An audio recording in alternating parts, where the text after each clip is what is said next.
Terrion Arnold was just so worried about getting his stuff back from that guy that stole from him. But maybe he should be even more worried about what the Lions are going to do to him after all that money he stole from them.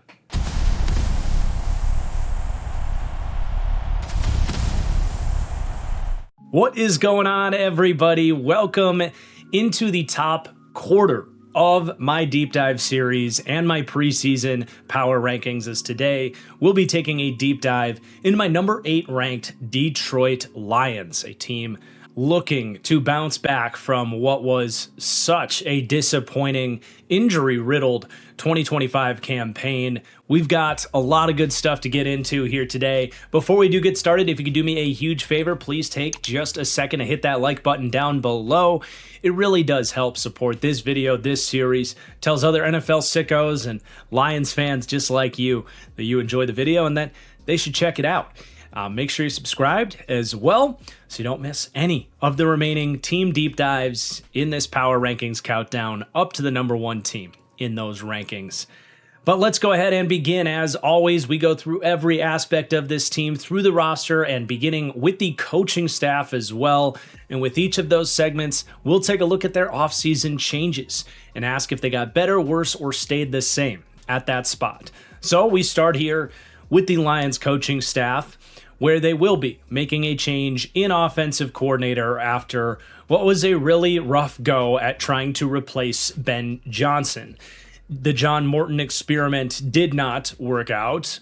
Saying goodbye to him is, to me, a case of addition by subtraction. It was one of the more drastic changes from one season to the next in terms of play calling and design of the offense and all that stuff. This year, their answer is going to be Drew Petzing, who was a part of the mass exodus from the Arizona Cardinals coaching staff. We'll get into him. I think it was a solid hiring, despite being a coordinator that I think some fans have some frustrations with, but I'm a little bit higher on Drew Petzing. I still think it was a solid hire, maybe not the most exciting option they could have gone with, but I don't think it was a bad choice either. But let's take a deeper look at this Lions coaching staff, and we're going to start at the top of the hierarchy here with Dan Campbell. And I still very much believe in Dan Campbell after such a disappointing, still 9-8 season last year.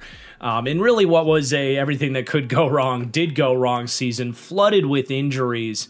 But I do think before we sing some of his praises, it goes without saying that there is some added pressure on Dan Campbell, who wants to go about more of that CEO style of coaching here. There's a lot of pressure on him to get this offensive coordinator hiring right after it was such a disaster last year.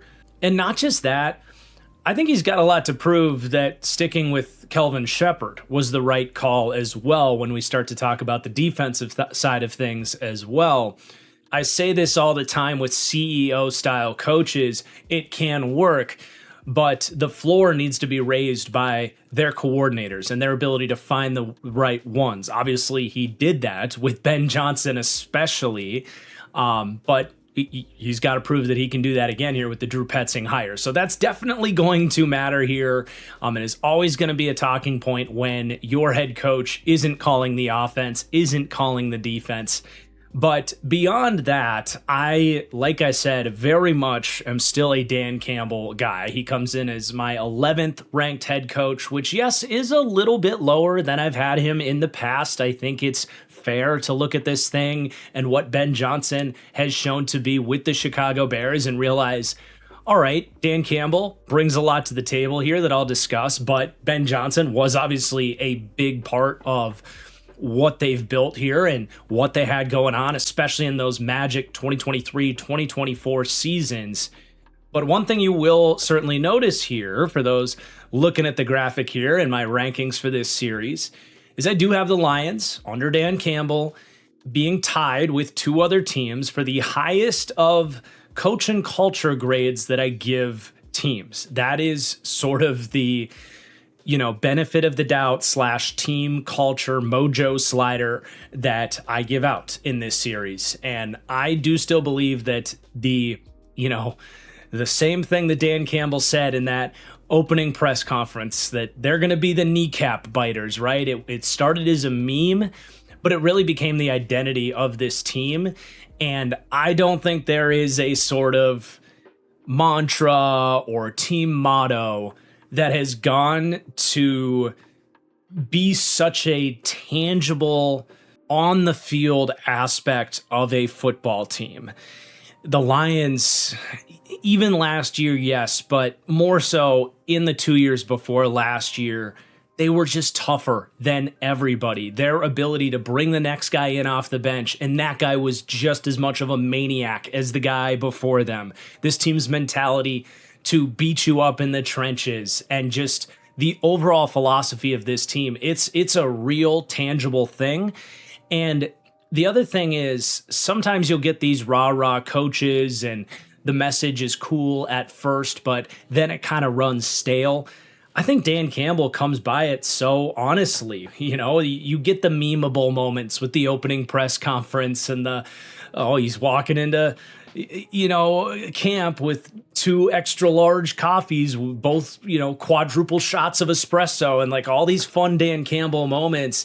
Those are fun, but there's a real aspect of Dan Campbell's leadership and his ability to inspire that toughness, but also, and I think this goes in tandem with the general manager, Brad Holmes, there's a roster building aspect of this as well, and a sort of emotional intelligence aspect of this with Dan Campbell, where I think he's really good at finding those guys, whether it's through the draft or in the scrap heap of free agency to fill in for injuries, or developing that sort of mentality, which I think we saw with like a Jamison Williams, for example, has become a much tougher football player in his time here in Detroit. There is an element to kind of culminating that culture as well that is very real with Dan Campbell. So just because of one injury-riddled 9-8 season, I'm not willing to take that away from the Lions. I do think that as good as Dan Campbell is at it, not winning football games is a threat to that sort of mentality and culture. And I do think at some point, that underlying belief system that this team is building towards a Super Bowl championship and is, can see the results of their toughness. I do think that's kind of a requisite baseline of this style that Dan Campbell has.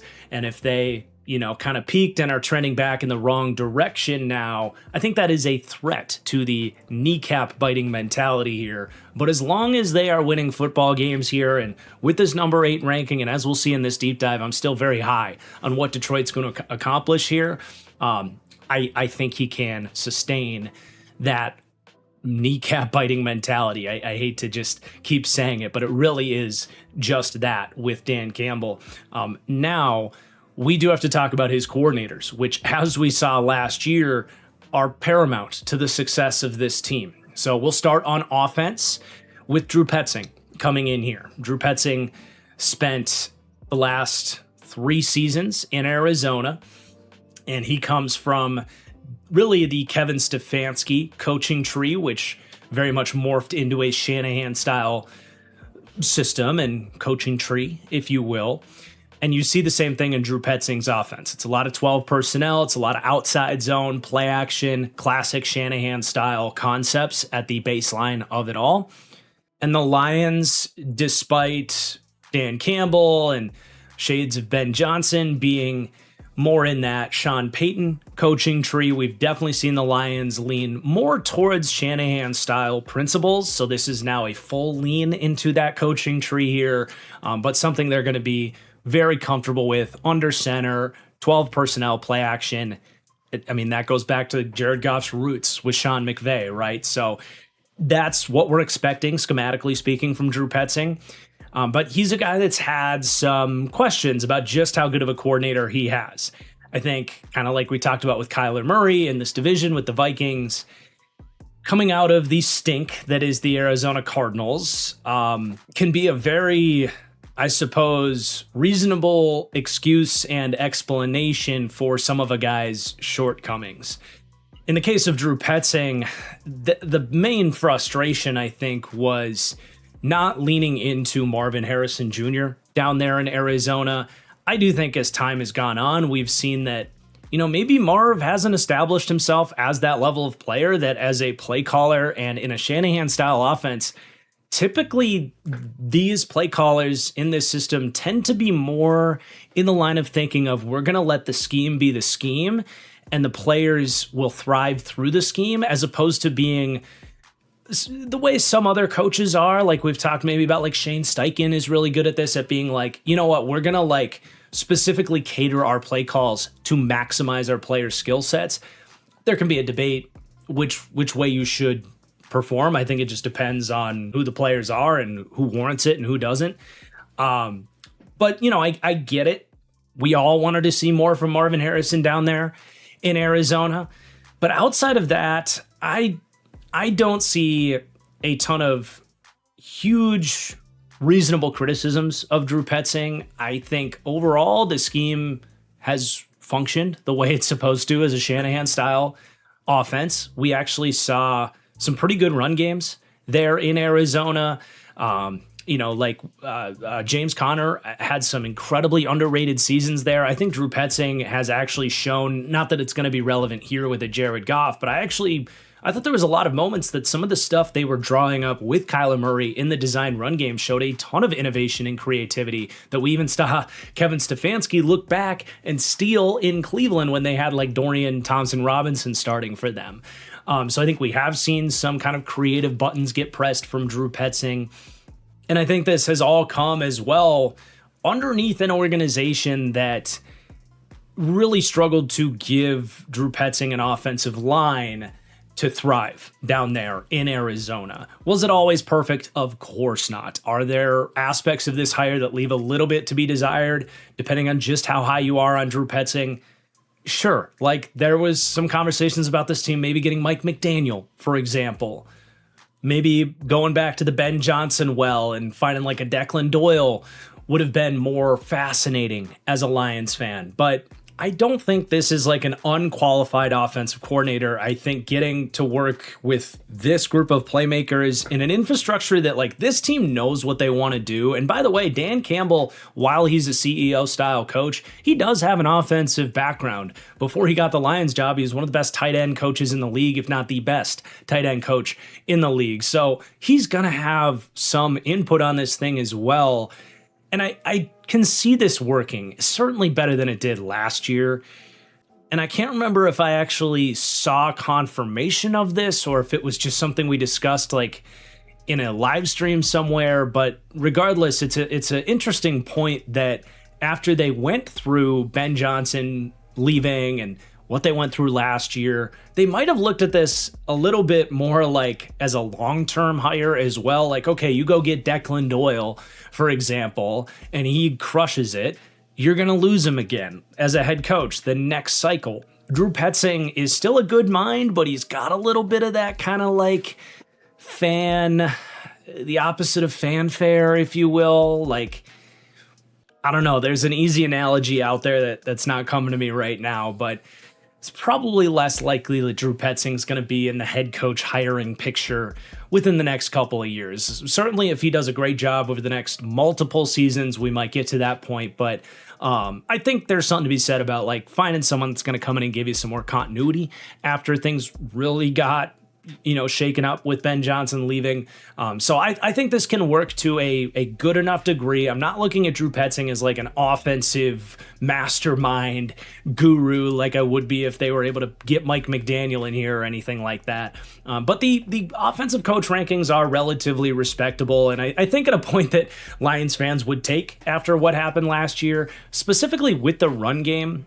Again, I've seen some really good stuff from Drew Petzing down there in Arizona when they had a somewhat healthy offensive line and healthy running backs. They rank 7th to 13th for run game coaching, and that ties back to the existing infrastructure here in Detroit as well. This team has an existing, some coaches have come and gone and all that. Dan Campbell's been here, of course. There is an existing infrastructure of run game success as well that bakes into that, but 7th to 13th for run game coaching, 23rd to 28th for pass game coaching, kind of considering that the drop back pass game, third down stuff, maybe when you do want to find better ways to get someone like a Marvin Harrison involved, maybe factoring in some more of those critiques for a Drew Petzing from the pass game coaching rank. But ultimately a hire I'm on board with, even if I'm not going to be like over the moon with Drew Petzing and promise that this is going to work for Lions fans. I'm much more pessimistic about the defensive side of things as we flip over to Kelvin Sheppard and his defense. And full disclosure, I actually lowered the pass defense coach ranking for the Lions as I prepared, watching some film and prepared for this series. Up to this point, I've had a massive cluster, all tied kind of at the bottom of sort of unproven coaches. And I've said this, I think, in probably 8 deep dives. Like, I don't know that there's necessarily a bad defensive coordinator in the league right now, just some that are more proven than others. As I was really having to watch some of this defense and thinking about it, I was like, you know what? I actually think Kelvin Sheppard stands alone with these Lions as the worst pass defense coaching in the league. And yeah, that's going to be a bit of a take here because Sheppard has actually gotten a lot of praise. I know he's had some fun social media moments. He's a young former player. I certainly have little memories of drafting Kelvin Sheppard in my Madden fantasy drafts back in my childhood. And I'm pulling for the guy, don't get me wrong, but man, this was rough to watch, strictly from a pass defense perspective, and really the lack of adjustments from this staff. I have so many questions that this is a defensive staff that is going to get this Lions team in the right direction from a defense that has been a little bit frustrating to discuss at times because they've had some really high highs, and I know DVOA loves this Lions defense. They've had some games where this Lions defense looks great, but they've run into a lot of problem games too. And I think I know why that is. It's because they play this very predictable press man aggressive system that Aaron Glenn came in and implemented, and Kelvin Sheppard has continued that same philosophy. But we've seen either against offenses that are really good at exploiting man coverage, whether it's through pre-snap motion and getting guys open off of, free releases against what are supposed to be press jam coverage. I think we've seen some really good moments from Kevin O'Connell, Matt LaFleur in this division, really understanding, all right, we're going to get man coverage. We got the right play call. We got the right receivers to try and beat that. So that alone makes and has made the Lions defense a little bit more matchup dependent. Teams that struggle to dissect man coverage have struggled against the Lions. Teams that can beat it are going to get into these shootouts that we've seen, these 45-42 games at times, 35-33. Feels like that's every few weeks with this Lions team, even in the seasons where their defense has graded out well. But additionally, and this was really my frustration with Kelvin Sheppard as I went back and revisited this team's season from last year, preparing for this video, is the stubbornness to keep doing that when it's not working and when guys are getting hurt. And I was critical of almost this exact same thing for Aaron Glenn with the Jets, where you trade away Sauce Gardner and you don't have a pass rush and you're the worst pass defense in the league, and they still ran a bunch of man coverage. And that killed the Jets, right? And I was very hard on Aaron Glenn for this exact same thing, the same philosophy that has stayed true here in Detroit under Kelvin Sheppard. But at least Aaron Glenn was 9th in man coverage with the Jets last year. The Lions stayed true to it to the point they still ran the second most cover 1 in the NFL, and even 4% of cover 2 man, which is 3rd in the league. You factor in 4.5% being zero blitz, and that's 2 out of 5 play calls are man coverage from Detroit here. So one of the most common narratives coming out of the Lions season last year was, oh my God, look at how many injuries and bad players they have out there in the secondary. And the complete and utter lack of adjustment and ability to become more of a zone team, which is going to be the most obvious switch to make when you're getting roasted in man coverage. The fact that they didn't make that change is honestly stunning to me. And then it really compounds with another thing about this Lions team. They ran base defense, which is 4 defensive backs on the field, 61% of the time. That was first in the league and more than double the league average. So to be out there with just 4 defensive backs, yet run about as much man coverage as anybody in the league, leaving linebackers out there left on an island in man coverage. And in the midst of a season where heavy personnel, 13 personnel, 12 personnel, this new modern meta offensively, the whole idea of that is to trick defenses into thinking they've got to come out in base defense. Teams were setting the trap of, oh, we got 2 tight ends out there. We know you just can't help but bite that cheese and come out with, your base heavy defense. And then we're going to attack you down the field and get these mismatch problems. The Lions just took the bait week in, week out, no adjustments at all. And that lack of understanding of league trends, understanding of what your strengths and weaknesses are, where to adjust, how to adjust, it was an incompetent level of coaching, in my opinion. And I get that Kelvin Sheppard's a likable guy, but I'm willing to call it like I see it there. And I have major questions at this point heading into the next season with him.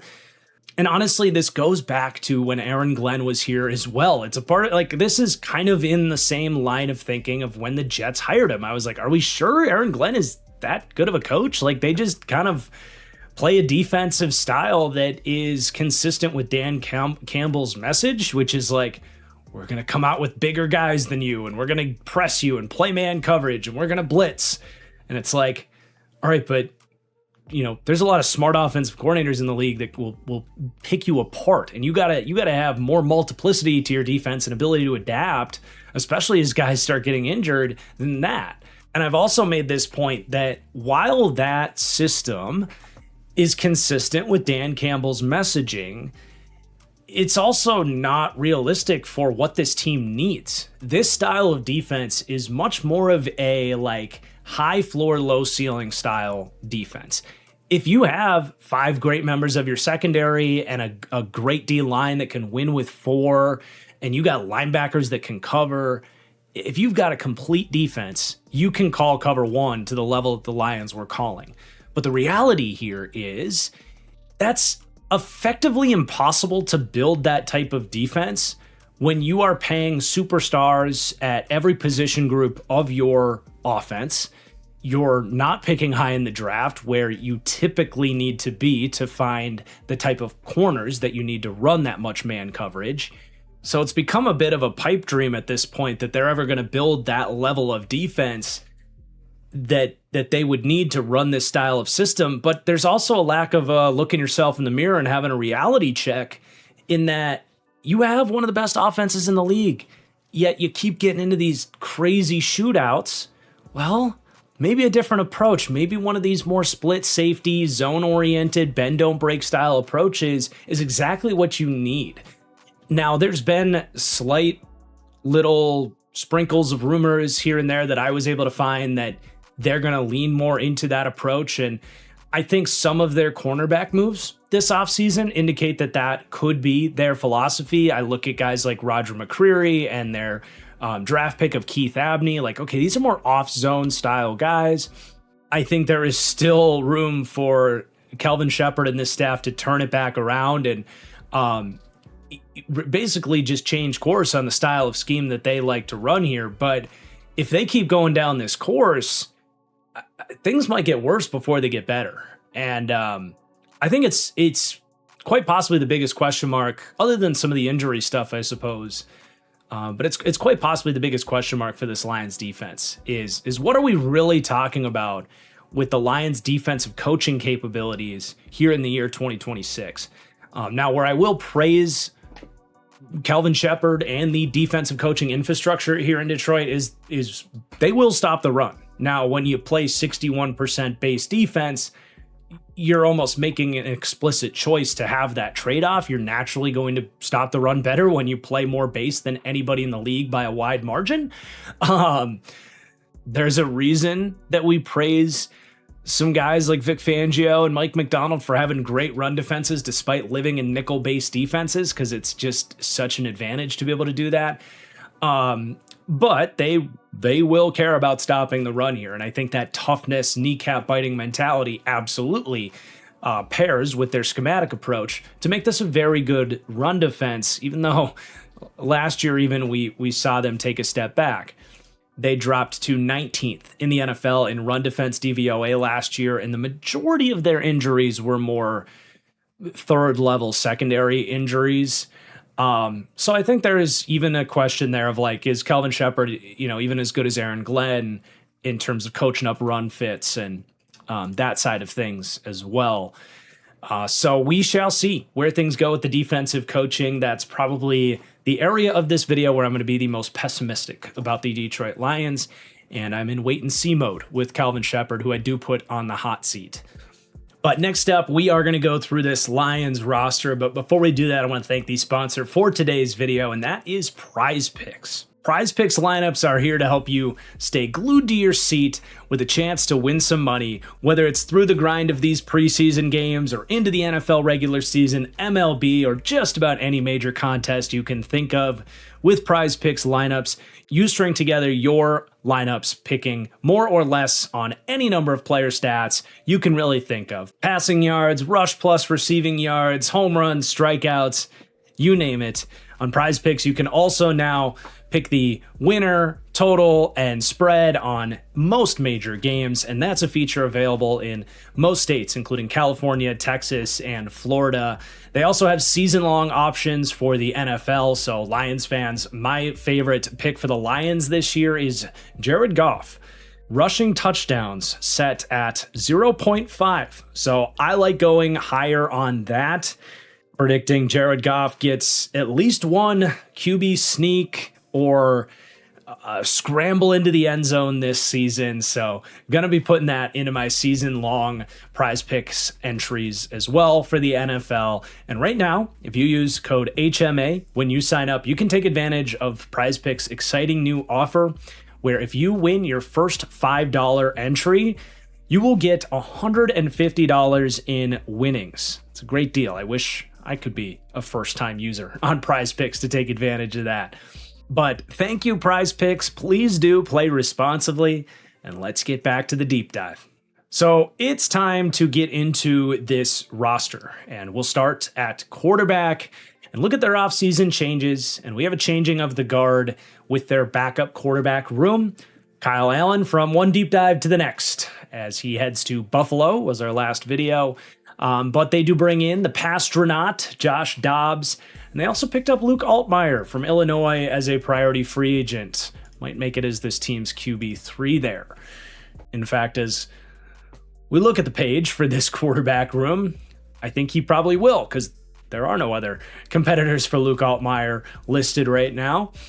But Jared Goff here with the Lions at this point kind of feels like where his ranking is. Just kind of depends how guys might be ebbing and flowing around him. Feel very good about what Jared Goff is as a really good tier 3 quarterback, which by my definition is a quarterback that you can win a Super Bowl with a good team around the guy, and also a quarterback that you definitely pay. And that's where the Lions are at, paying Jared Goff comfortably to hopefully help this team get to a Super Bowl. Now, the ranking for me is 13th overall for Jared Goff. Now, I will say this, heading into last season, the conversation for me was a little bit different in the sense of, is Jared Goff actually going to push more towards being more of a tier 2 quarterback? Is he actually getting better here in Detroit with age?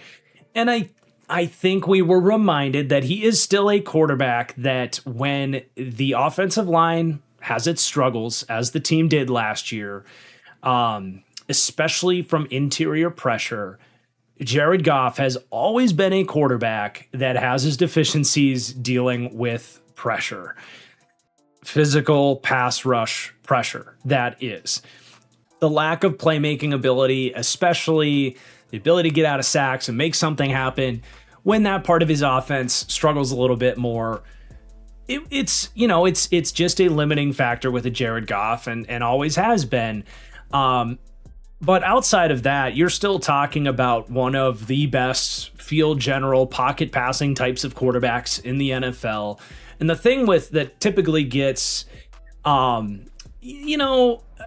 think underrated at times with these quarterbacks that we typically will say, like I just did, oh, he's not great at creating out of structure. He's a system quarterback, right? Now, I don't hear that term get thrown around as much as I maybe heard 5-6 years ago. But the thing is with a system quarterback is that those guys tend to be much better at playing on time, throwing the ball accurately, and ultimately making the most out of what is a good infrastructure around them. We see all the time hyper talented, fast, strong-armed, more improvisational style quarterbacks. Yes, able to make the occasional batshit crazy thing happen, but maybe if you dropped, and I'm not even really trying to name names, but let's say like a young Cam Ward or like rookie season Caleb Williams, or maybe go like the more veteran route, like Russell Wilson would be a great example of someone like this. Kyler Murray even probably wouldn't play as well as Jared Goff does in this Lions offense the way it's been constructed in recent seasons, because as we'll see when we get to the weaponry here, like they have put great pieces around him, different types of pieces that can attack the field to all three levels, provide run after catch ability, and Jared Goff's ability to pick apart defenses, get the ball into these guys' hands, avoid mistakes, keep the team ahead of the chains. That stuff really freaking matters, and that is at the heart of what Jared Goff does so well. And I don't think the conversation needs to drag on or be any more complex than that. If they can just get enough interior pass protection where Jared Goff can hit the top of his drop and make a decision without having to do something about pressure, and hopefully get a better play caller in here that can get these receivers open a little bit faster, you know what this thing is going to look like under Jared Goff. And it's going to be extremely well run. And we've seen this be before last season, right there with like what we talked about with the Buffalo Bills last year as the most efficient, and in the case of the Lions, even a more explosive version of that as one of the true best offenses in the league. And Jared Goff is a good enough quarterback to basically consider it possible that this team can get back to that level this season. Behind him now, Joshua Dobbs as the backup. He's had a bit of a falling out since having some fun in Minnesota a few years ago. It hasn't looked quite as pretty in the moments we've seen from him recently, but I think you could do worse. If Goff has to miss a game or two, I think Dobbs could give you a chance to win, especially we mentioned it with Drew Petzing, did some really creative stuff with the design QB run stuff with Kyler Murray in Arizona. So that could maybe, elevate the run game and keep this team competitive under Josh Dobbs. So I think it was, I'd rather have Josh Dobbs than Kyle Allen as the backup. So reasonable move there. Luke Altmaier definitely projects as an NFL backup, but had some moments at Illinois. So why not bring him in and see if he can turn into a backup quarterback for you someday? But I feel like the Lions quarterback conversation, it's fair to say, is one of the more straightforward ones. And it's going to be much more about what the rest of this thing looks like for Detroit, not so much how much Jared Goff's play is going to be better or worse than we maybe are expecting here. He's kind of the mainstay that everything flows around with this offense. So with that, let's go to the next position group at running back. And this is the core downgrade that this team made this offseason in terms of offseason changes, where they trade away David Montgomery. The marketing team is going to be busy taking down all their Sonic and Knuckles posters and wiping all the digital media surrounding that. It was a really fun run with these two running backs, and I do think he's going to be missed. I think, we'll talk about Jahmyr Gibbs here in just a second, but there is something to having that grinder in the trenches that brings a little bit more size and play strength than a Jahmyr Gibbs. Now, they're hoping to replace it or get, 80% of David Montgomery in Isaiah Pacheco.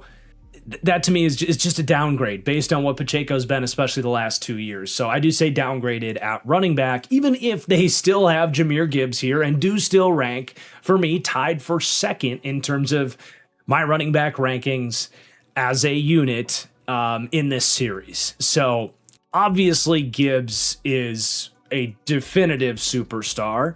He just gets paid as the highest paid running back in the NFL simply because he waited out Bijan Robinson. It was a good old Mexican standoff for a long time there.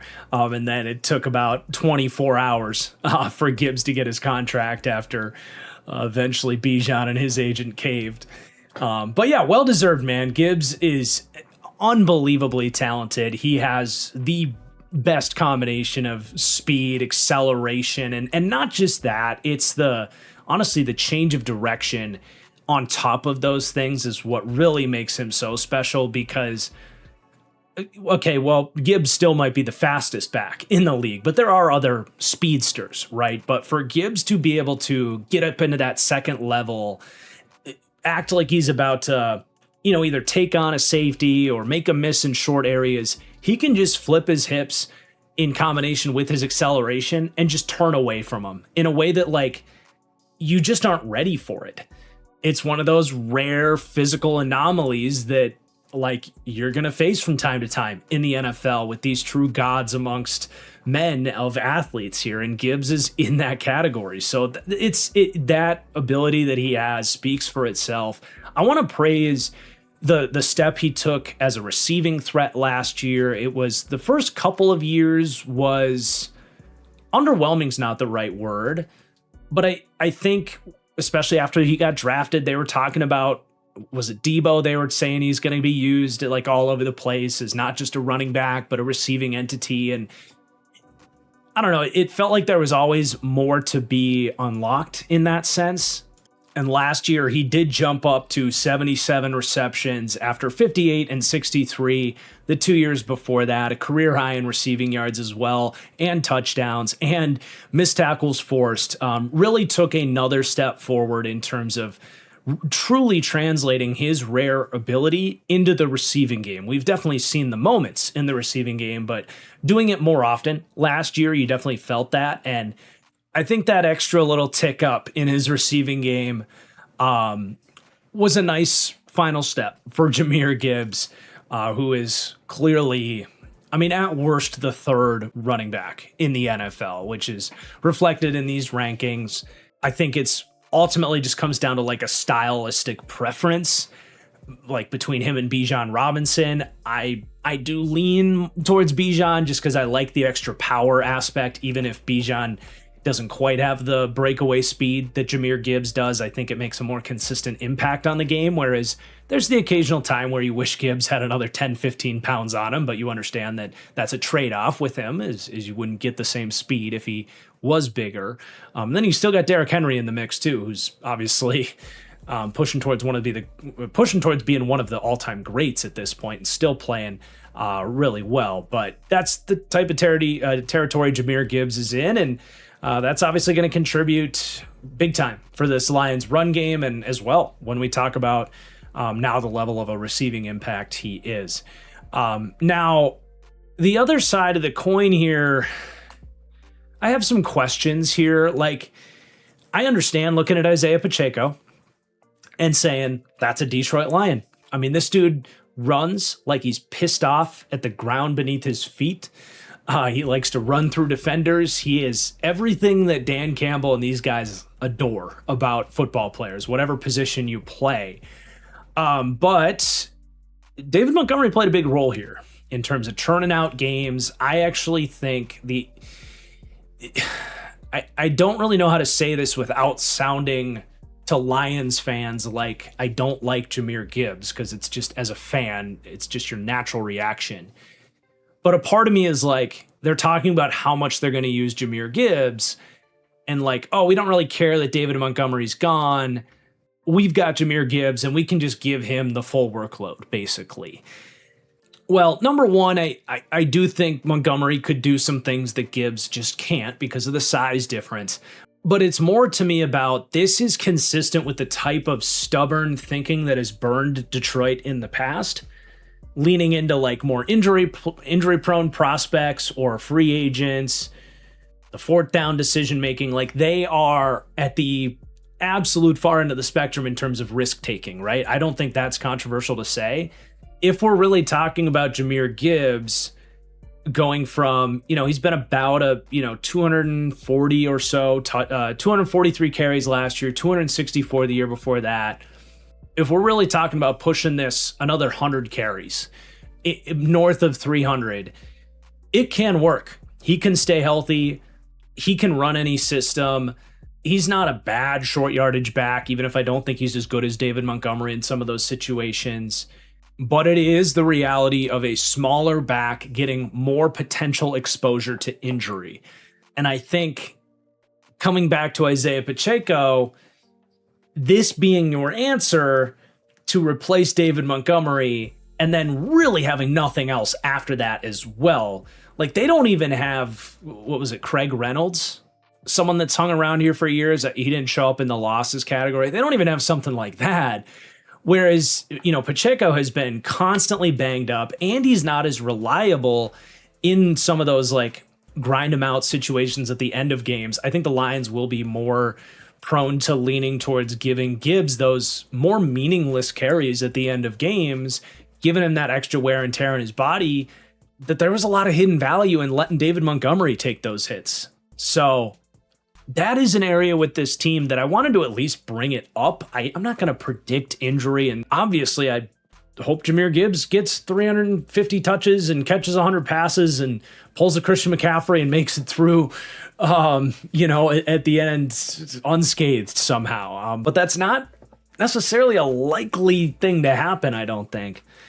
And yeah, I don't think Pacheco is a proper running mate to Jahmyr Gibbs. I think the Sonic and Knuckles thing was a fun marketing bit, but a real aspect that this team had going for him. And man, not only does Pacheco get hurt a lot, but I tweeted this out when they signed Pacheco. I was like, here's the jersey swap for Isaiah Pacheco going from the Chiefs to the Lions.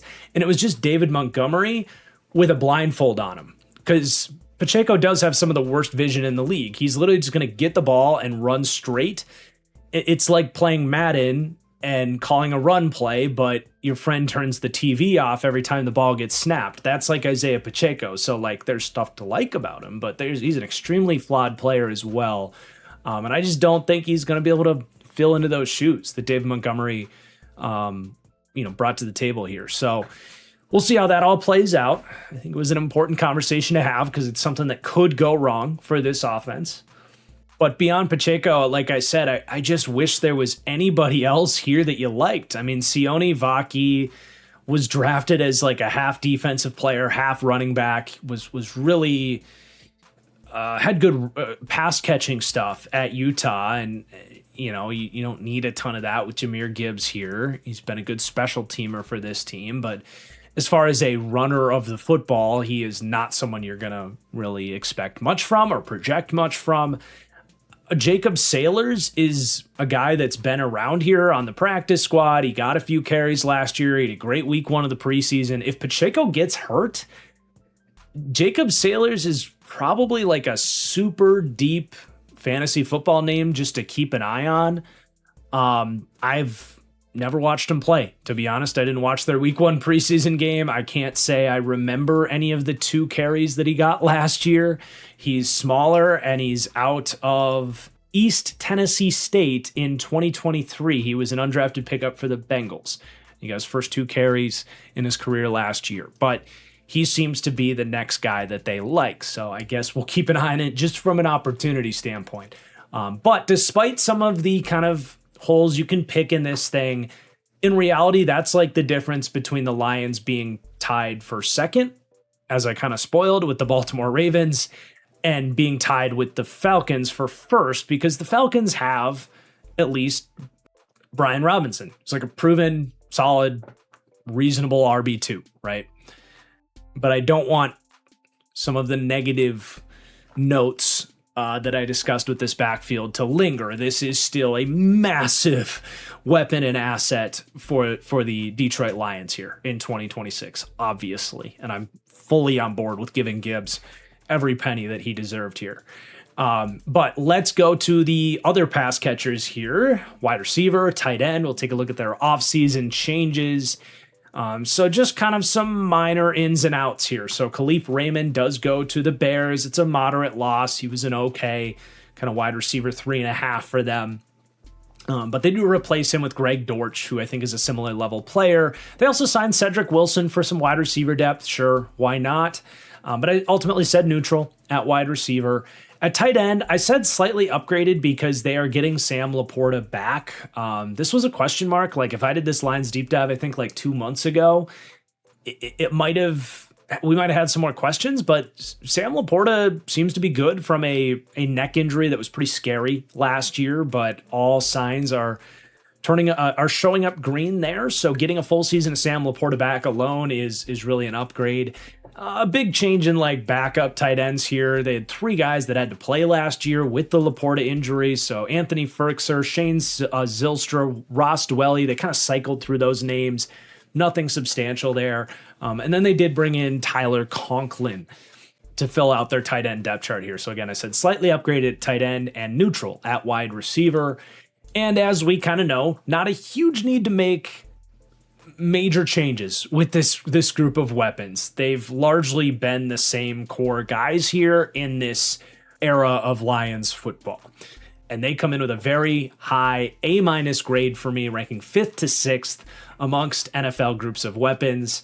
And we'll start with Amon-Ra St. Brown, the sun god here, who I think the nicest thing I can say about Amon-Ra St. Brown is he has really opened up my eyes to the idea that a true slot wide receiver can be your best weapon in an ideal situation if they are as nasty and efficient as an Amon-Ra is. And I think it's a combination of reasons for that, but I think the biggest of which is that we are in this off-zone league that we're in, and the best way to attack those defenses is going to be finding that soft spot in the middle of the defense and finding guys that can catch the ball short, make guys miss, fight for tough yards, earn every yard against a lot of these more like, they're not, I feel like I'm overusing in recent deep dives the idea of a bend, don't break defense.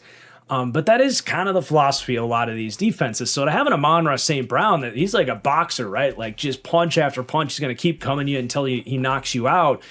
That can absolutely be your best weapon, even if he primarily lives out of the slot. Now, he can step outside if they're in 12 personnel, of course, like he's going to be their outside wide receiver. A lot of that's going to come in more like condensed formations where he's technically the most outside wide receiver in your formation, but he's still in the slot, the more middle part of the field by the hashes, if you will. When he steps outside, there's been moments, he still has good release against press coverage. He's got the ball skills. He's not tiny, he's still a pretty good outside wide receiver, but the lack of speed to like create that true vertical stack, it's just not where he's best. And the Lions know that, and they're not going to ask him to do that stuff too often. It's good to know that it's in there when you really need it, but he does the vast majority of his damage from the slot, and that's great. That's all good and well, and the Lions know how to lean into it.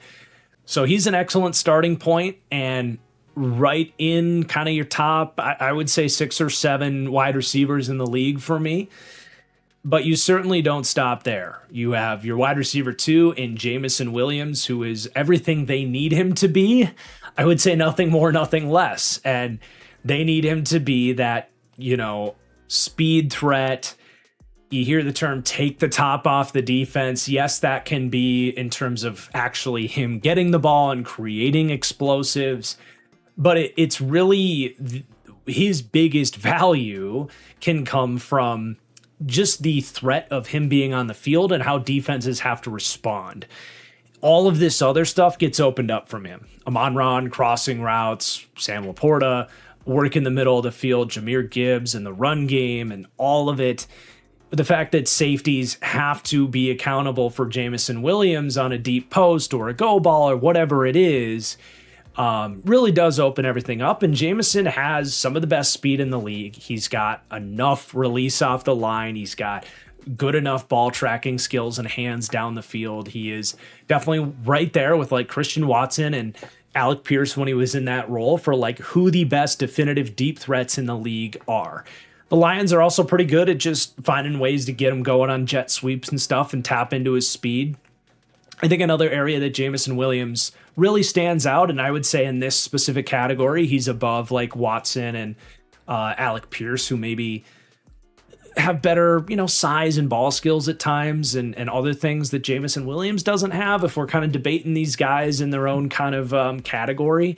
But Jameson Williams' ability to throttle down and beat defenses on hitch routes and comebackers, he's really special there. We talk so much about speed and acceleration, but deceleration is extremely important. And a lot of these speed guys don't decelerate like this. And I would say Christian Watson and Alec Pierce included. So, Jameson Williams will start pumping those arms, make you think that you got to just go full speed to hopefully keep pace with him on a go ball. All of a sudden, he flips his hips, turns around on a dime. Jared Goff hits him in structure on a hitch route, 15-yard hitch, move the sticks. Like, that's a huge asset he brings to the table. So, just those two guys right there, you can easily see how they are like a perfect marriage and how well this group was constructed. Their strengths and weaknesses play off each other perfectly. You talk about building groups of complementary skill sets. It's a great example of those two guys right there. And then you have your wide receiver 3 spot and the now ever fascinating Isaac Tesla, which it's just been kind of a ride, man, from the moment this team traded 3 third-round picks to move up in the 3rd round to take Isaac Tesla. And my draft take on that was like, I liked Tesla as like an early day 3 kind of interesting piece who tested really well and was kind of underutilized until the very end of his career at Arkansas. I was stunned that the Lions invested as much as they did in him, but it was kind of like a gut feeling of like, I don't entirely hate it. Like I could kind of see how he works here. And we saw some moments in his rookie season that were like crazy impressive. But right now, all Isaac Tesla is kind of a one-hand catch meme machine. Literally right now, all he does is either make one-handed catches or catch touchdowns. And I'm almost not kidding, like at all. He had 16 receptions last year on 26 targets for 239 yards and 6 touchdowns. And he was 5 for 9 on contested catch targets. So that's just a preposterous amount of like your targets being contested and then him coming down with them either in the end zone or on, in the spectacular nature, if you will. That's not sustainable when blown up on a full level, but it's great to know those high-end plays are in there. Really, the only question is just, is he well-rounded enough as a receiver to become a larger piece of the puzzle? It didn't really happen in college in a 5-year career, and it obviously didn't happen quite yet last year in his rookie season, but he totally passes the eye test. He's got vertical speed. We know the other wide receiver in this starting trio, they would want to be in the kind of Josh Reynolds, Tim Patrick mold of just a bigger, more classic X type of guy, someone that would be more of a physical, contested catch ball winner to help move the chains in a pinch, pick on smaller corners, be a red zone threat, run a backside dig if need be. I can totally see Isaac Tesla being that, even though he was more of a big slot in college. So I put the up arrow on him. We can't rate him too high. He only made 16 catches in his rookie season, even if most of them were spectacular. But I'm kind of buying that he's going to take that step up and not be like a fantasy football gem or anything like that. He's just, there's so many guys to feed here. And at the end of the day, like, he's going to be the fifth mouth to feed, and it's just no offense can really provide fantasy football relevance in that setup. But from a football perspective, can he be just kind of a headache and a thorn in the opponent's side more consistently? I do think so. Now let's keep going through this. You go to Sam Laporta, whose injury was maybe even lost a little bit amidst all of the other injuries that this team was going through last year.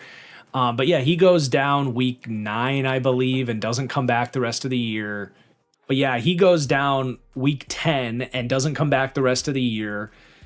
Thought he was good old Sam Laporta before that.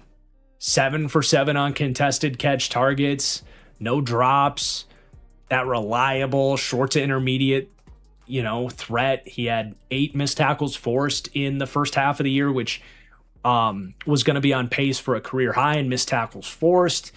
He's not the biggest tight end, so he's not like an overwhelming run blocker, but he's good enough, especially when they usually cover him up by Brock Wright, to handle more of the heavy lifting from a run game perspective. It just, the neck injury was really scary, and we've seen what neck injuries can do to some guy's career. And I think in the back of my mind, certainly, and I think most people's mind was like, oh shit, like is Sam Laporta just going to fall off all of a sudden? At this point, though, that fear appears to be in the rear view mirror, knock on wood. But, he's an important part of this whole thing because things do get opened up in that part of the field because of the threat of Jamison Williams over the top. Teams are so focused on shading their coverage towards Amon-Ra, who's typically around the same area. And Goff can so quickly snap from Amon-Ra to Sam Laporta, and all of a sudden, he's the one catching that dig or that hitch over the middle of the field and moving the chains. Not to mention his ability as a mismatch problem on linebackers that, linebackers aren't going to be covering Amon-Ra, but they might have to cover Sam Laporta. He's a huge piece of the puzzle here. So you're still going to have that neck injury in the back of your mind, but it appears to be, a green light situation here, and getting him back for the full season will certainly help. And then, we talked about Jahmyr Gibbs. We don't need to go through all of that again, but man, this is a special group. And if Laporta stays healthy, if TeSlaa takes that little step forward, that, you don't need a big step forward from him. You just need him to do what he did on a more wide scale, heavier scale. This can easily be one of the best group of weapons in the league.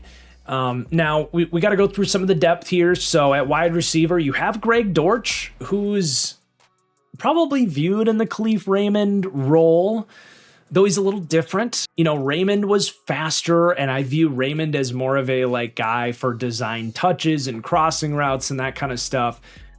Dortch is much more of he's built like Khalif Raymond, but he's much more of a finesse receiver. He's a great route runner. He somehow makes catches that you wouldn't expect from him. He's just woefully undersized, so he's limited. So I don't know necessarily how much they want to use Greg Dortch, or if he's just a true backup who can play some slot. If Amon-Ra gets banged up, he can play on the outside if either of the other guys get banged up, but he is still a useful backup wide receiver because he's, at the end of the day, one of the more skilled receivers in the NFL, and I don't shy back from saying that. It's just he's betrayed by his own physical capabilities. It's kind of the difference between skill and talent, if you will. He's got all skill and, I hate to say it, not much talent compared to NFL wide receivers. Cedric Wilson has regressed since being a really good wide receiver for Dallas. Things didn't work out for him in Miami, but I can see how he sprinkles in as more versatile, quality wide receiver depth. Tom Kennedy, they like for special teams and as a slot backup. Dominique Leavitt didn't really get out there as a 7th round pick out of Georgia. And then I at least wanted to mention Kendrick Law. He was a 5th round pick who did unfortunately go down for the season. But I liked that pick as a Khalif Raymond replacement, as a guy that's really good in a gadget role. And he's a bigger, thicker, slot-oriented wide receiver that I just kind of liked that pick as he can be Khalif Raymond, but maybe develop into more of a capable backup to Amon-Ra. So just wanted to mention the skill set. Obviously, they're not going to get him this year, but hopefully he can bounce back in 2027. And then as far as the backup tight ends go, Brock Wright is kind of a nice cookie cutter, like inline wide tight end for 12 personnel. He's got good traits. He gets after it in the trenches. They really like him, even if he can have his inconsistent moments in both phases, but he's okay for what they need for him to do. And then they did bring in Tyler Conklin, who is a regressing vet. He's 31 years old, but he would also kind of be in that mold of, more of a thumper, not the best athlete, but I think he's a good fit and a better tight end 3 than they've had historically here. And then I also couldn't help but notice Jackson Meeks, my guy out of Syracuse, who I liked as a day 3 flyer just last year's draft. But he had a painfully slow 40 time. I couldn't help but notice they put him in the tight end room and are listing him at 235 pounds right now at 6'2". Got to keep an eye on him, man. Obviously, this wouldn't be as a real tight end role, but if they want to run 13 personnel and have more of a matchup tight end, I think there's some similarities there. There's obvious, there's a mental bridge between everything that New Orleans and Sean Payton have done and a lot of the philosophy here in Detroit. Once upon a time, I shouted out Jawan Jennings making that switch from wide receiver to tight end, even though he's more of a big slot. I like Jackson Meeks' game, and I'm fascinated by what that could look like at 235 pounds because speed was never his game, but he's a snappy route runner with strong hands. So if he makes this team, to quote Django Unchained, you have my curiosity. Let's see if he can grab my attention. But yeah, an excellent group of pass catchers here in Detroit that involves Jahmyr Gibbs and pairs with Jahmyr Gibbs' ability as a running back to give you some of the best skill talent in the entire NFL, which is obviously a huge driver towards the Lions being our 8th ranked team in these power rankings and them being divisional betting favorites again this year, and why they're a great bounce back candidate here in 2026. But we got to talk about this offensive line, which was kind of where things went wrong with the offense last year, so to speak. Like, it was still a good offense, but where they had their issues was with the O-line, and shouldn't be a surprise that, knowing that they are hitting the reset button on a large part of their O-line. This looks somewhat similar to the Chargers from a couple deep dives ago where they brought in 10 new offensive linemen. Well, in the case of the Lions, you're essentially adding 6 new offensive linemen into the mix here and losing 4. So the biggest loss is going to be Taylor Decker at left tackle, long-term left tackle that just wasn't his old self last year. Still an okay player, played 81% of their snaps, but they were ready to look for a brighter future at that spot where it really feels like Decker's best play is behind him. Graham Glasgow, likewise, also played 81% of their snaps. A moderate loss there, but not the end of the world. And then also Coyote Awasika, who goes to the aforementioned Chargers, and Dan Skipper, technically not gone. He joined this team as an O-line coach or an offensive assistant. But those are your losses. And then the 6 additions here are going to be highlighted by the first-round pick of Blake Miller. They sign at center Cade Mays from Carolina, and he did get hurt, so he's going to miss some time here, but is expected to come back around midseason. We'll talk more about that timeline in a minute. But they also picked up Larry Borum before they got Blake Miller, just as kind of an insurance policy, and Borum's played some decent football, so he's a good pickup for tackle depth. And then some other veteran pieces. Ben Barch gets brought in here, who played well for the Niners last year, but can't call that a major addition right now. Juice Scruggs was a part of the David Montgomery trade, who started some games for the Texans, not started them well. And then you also got to note Miles Frazier, their 4th-round pick out of LSU last year, missed pretty much the whole season for injury, and he's now back into the mix. So, a lot of moving pieces here. I said to be determined on the offensive line. I think there's hope that this group can be better. But with the Cade Mays injury and with Blake Miller being a rookie, it's not even guaranteed that they will be better. So this is a wild card unit. in a way that we didn't call the quarterback, running back, or weapons a wild card at all. We mostly know what we're getting there. The offensive line, we don't know. This is going to be probably the difference between the Lions winning this division and not winning this division is, what does this thing look like? Especially from a pass blocking perspective, when we talk about Jared Goff being a guy that you need to give just like a nice baseline of pass protection so he can get his job done. So where do we want to start? A lot going on here. I guess we could just get the Penei Sewell conversation out of the way, though, because we know what we have in Penei Sewell. Some might say, oh, he's moving from right to left. That's a question mark. No, he was a left tackle coming into the league. He's going to be just fine. This, to me, reminds me so much of Tristan Wirfs making that change. Like, no, he's going to be more than fine over there at left tackle. Penei Sewell is certainly in the conversation for who the best offensive lineman in the entire NFL is. It's complicated because in reality, Lane Johnson, to me, continues to probably be that guy. But he's just getting older, and he said he's going to retire after this year. I don't think Penei Sewell has surpassed Lane Johnson, who isn't quite the run blocker Penei Sewell is, but is a tick behind him as a pass blocker. But I mean, that's the territory we're talking about with Penei Sewell.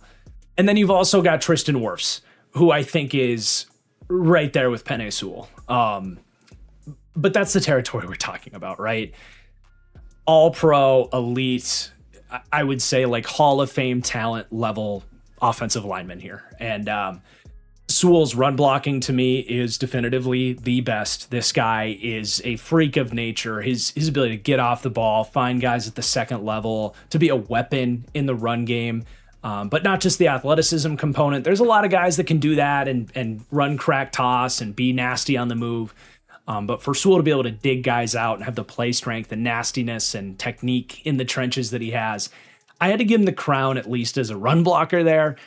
The pass blocking's really good. And I think he's been a pretty, over the course of his career, he's developed. There's been, maybe a couple 1 step back, 2 step forward types of moments, whether it's in between seasons or month to month, but on more of a macro scale, in larger sample sizes, he's become a more consistent pass blocker, less penalties, less pressures allowed, that type of stuff. You'll see him lose, more than I would say you see like Tristan Wirfs lose or Lane Johnson lose, for example, in pass pro, but he's excellent in that category and hopefully only continues to get better.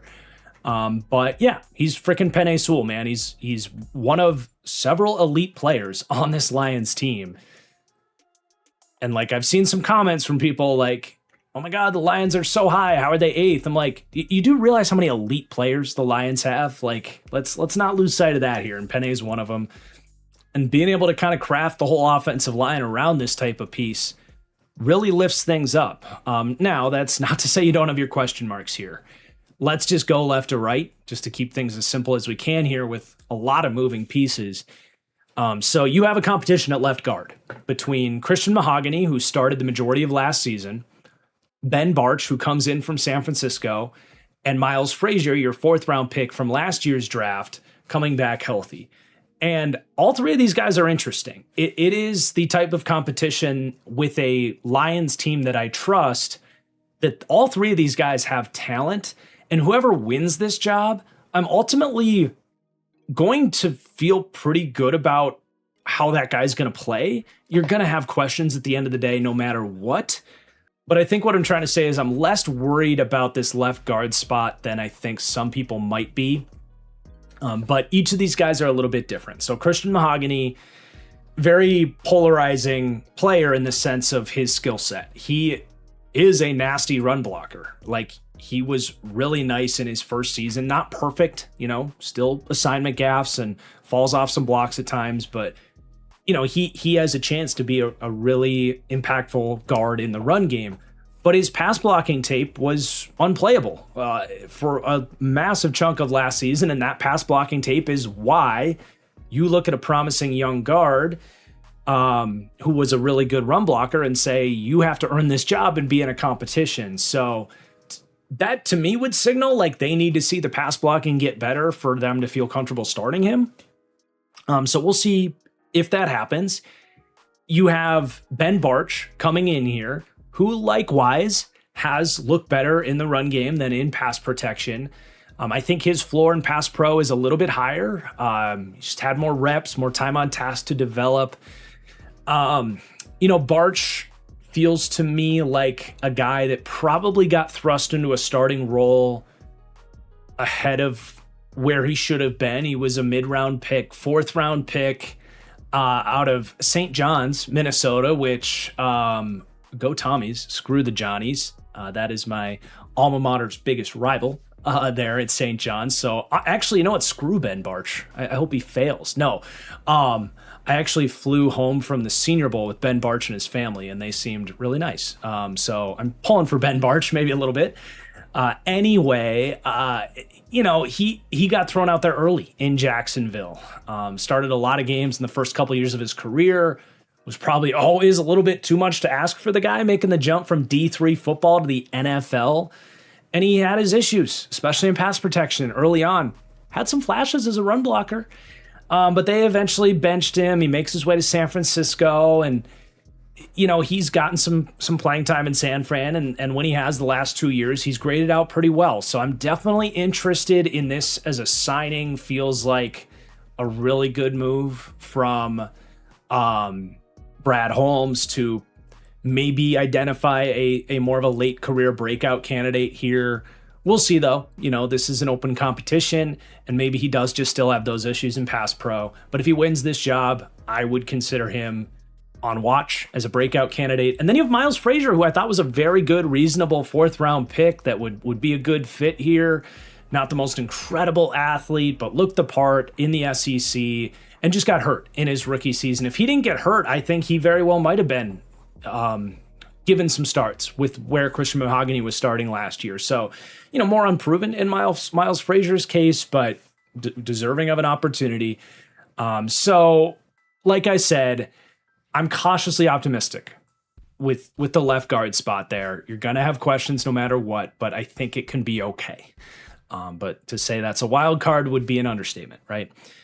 And then at center, this was a bummer to see Cade Mays go down, because I think they were really looking at this like, all right, if we can just create this environment where we got to figure out left guard, but everything else we feel really good about, that can lead the way to us having a pretty good O-line this year.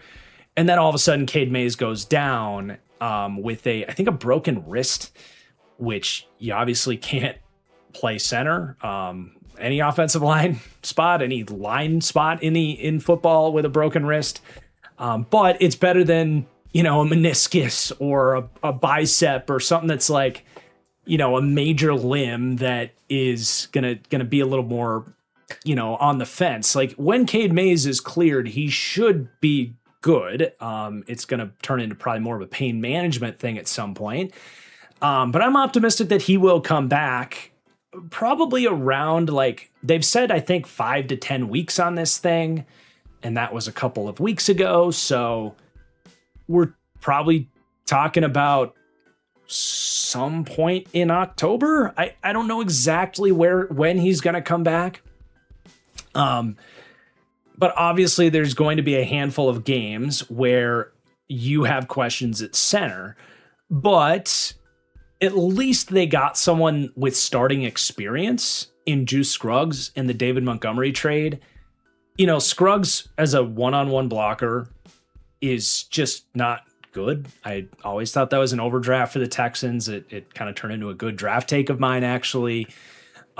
He just doesn't have the play strength element, but he is athletic and he's started games. And at least in terms of like having a backup center that can literally snap the ball. We see this a lot, like backup centers come in and you have issues with the procedure stuff or blitz recognition. You'll at least feel pretty good about that type of stuff. It's more just like, yeah, if teams isolate him in pass pro, he's going to go backwards. He's also not really an asset in your run game. He just doesn't really move guys. He can get in the way for a second. But can he keep the show alive and for a month until Mays comes back, or even 2 months? I think so. And there's also a break glass in case of emergency here. Ratledge got some snaps at center last offseason. I don't think they want to do that again. But if, let's say they really like how this guard competition goes and they actually have a hard time picking one of these guys, well, you could potentially slide Ratledge into center for a little bit and have a better guard situation than having to play Juice Scruggs. So you have a little bit of flexibility there. It'll get in their way a little bit for the first few weeks, and then Cade Mays will come back and you'll feel pretty good. And I really like Cade Mays, by the way. He was someone with a really fascinating profile. He was, I want to say, a 5-star recruit, but was always probably misplayed as a tackle. Kind of had to make that conversion inside and ended up being a late round draft pick because of that. And, really didn't break out until about 2024, which was like year 5 for him as a center. But he's got the traits. He's nasty. He's figured this out. I was disappointed that the Panthers let him go because with the contract he got, he screams to me like a year 5 offensive lineman that's only getting better. So I think he could be. I think I even said it when the Lions signed him.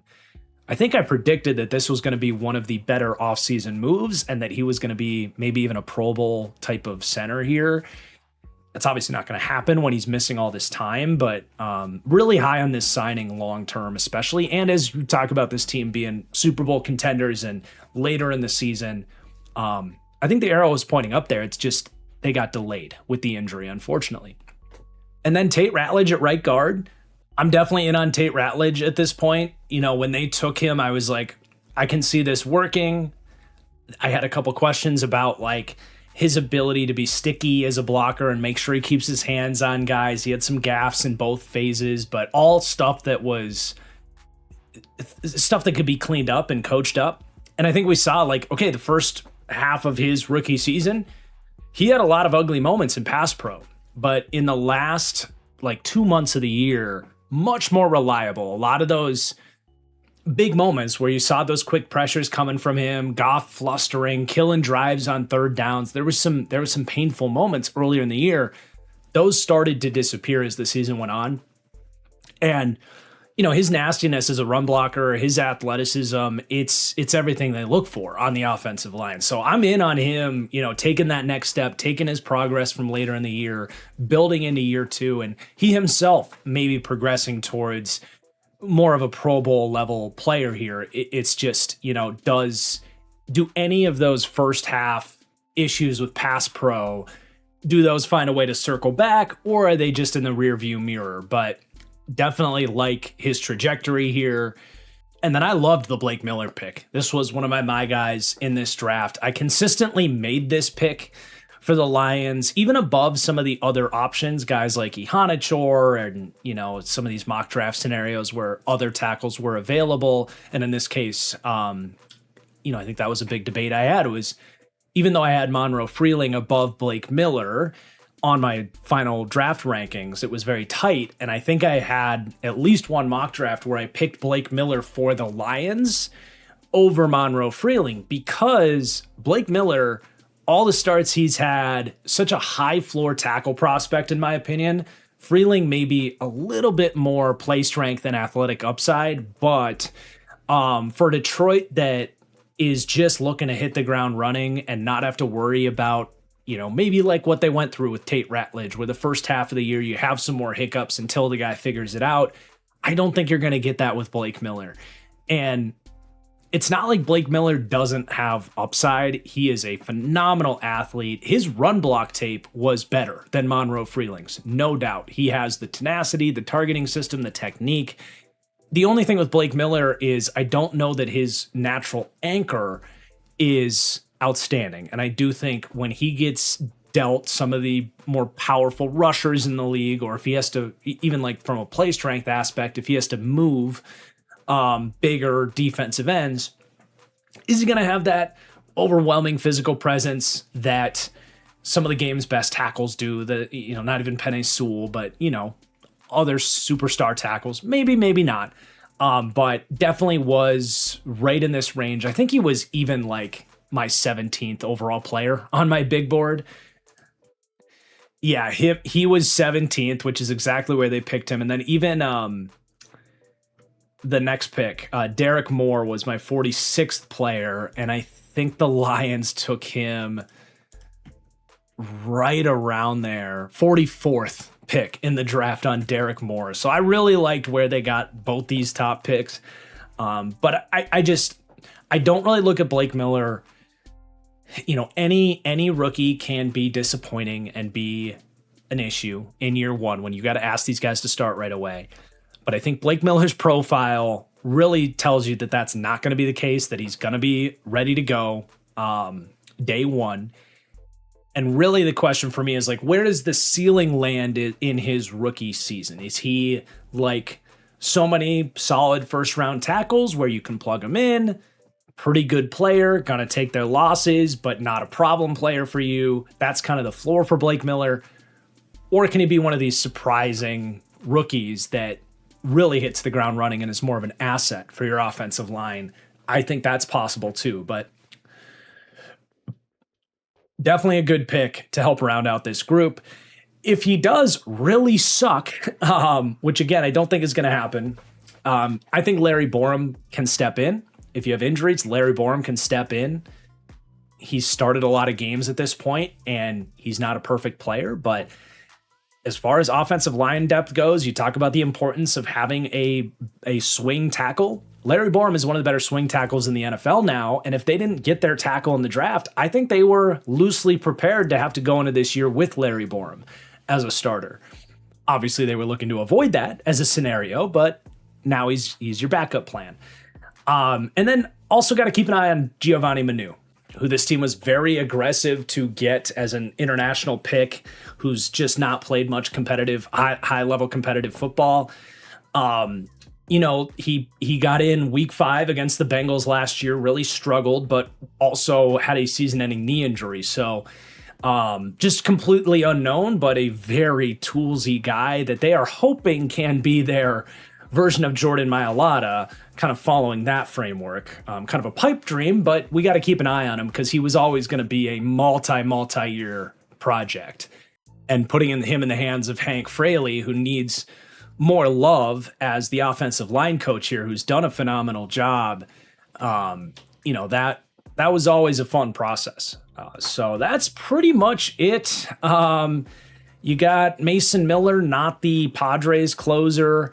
Also, Seth McLaughlin as another maybe option at center. He's kind of buried there, but I liked his prospects coming out of Ohio State.